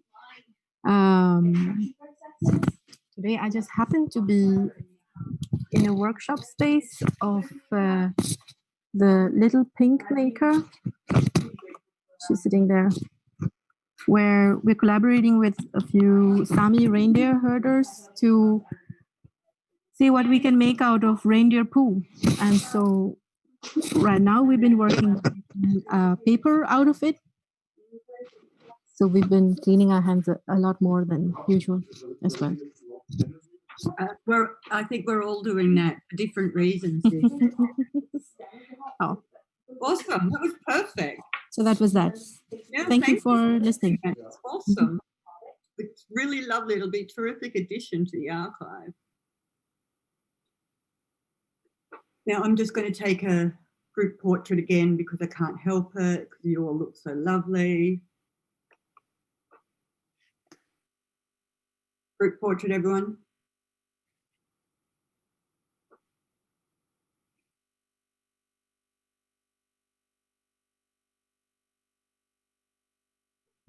Thank you. Thank you for really wonderful conversation. I feel totally privileged to have been able to be a fly on the wall for all of this and facilitate the conversation. And I can't wait to see what happens with the archive. And I love that we've all looked back in order to look forward, because the past, the present, and the future are always essential for thinking about where we belong in the world. It's been a pleasure. Thank you. Thank you, everyone. Thank you. Thank you. Thanks for inviting me. Thank you. Cheers. Thank you so much. So nice to see you guys. On coffee. Hello, Tuomo. Hi, Pete. Hello. Bye. Thank you. Nice evening, everyone. Hey, Sophia. Nice to see you. Hey. I'm on a phone, so I only get to see four screens at a time. Bye-bye. Thank you.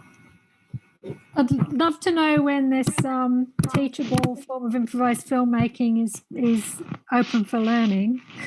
Well, I mean, I'm available for doing it. If someone grabs me, I'll come and show it. I mean, at the moment, it's not published, but I want to disseminate it and get people up and running. Yeah, I think so. Are you still on the same contact coordinates? Yeah, pretty much. I think so. Yeah. Okay. Same. Or ask Andrew. It should be pretty much there. I mean, I think we should put our contact, all of our contacts on that spreadsheet. Yeah, I can put them back if you agree. I think I called out the privacy violation of sharing all the phone numbers without asking, but maybe email addresses would be good. I can put emails back, of course. I'm back in Helsinki. Ah. just moved back recently.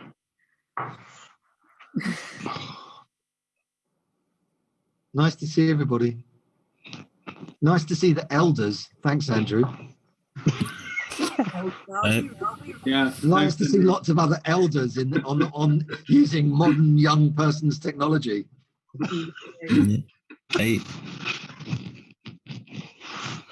I was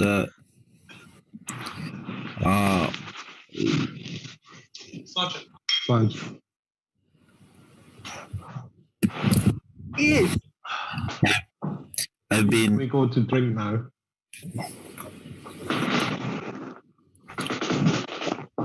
Yeah, it's still only midday for me. It's probably not really appropriate. But if you're on the island of Manhattan, you can drink midday, I think. No, I'm on the bigger island. I'm on the Brooklyn. I'm on Kings.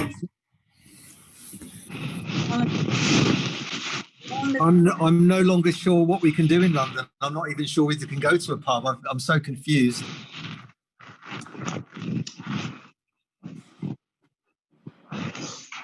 Yeah, I mean, they're doing all sorts of curfew stuff back again here too.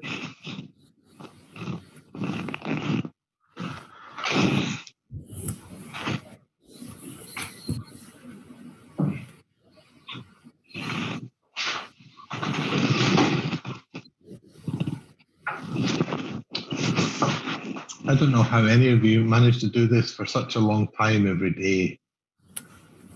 This type of platform is crazy, eh? It's crazy. Are you going to stop recording?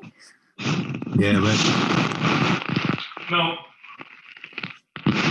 Steve, close it down, eh? Noise is always so much fun, right? I think I'll keep it on. Now we can talk. Right, done. Okay. Oh. This is what I have to wear now. Shiny.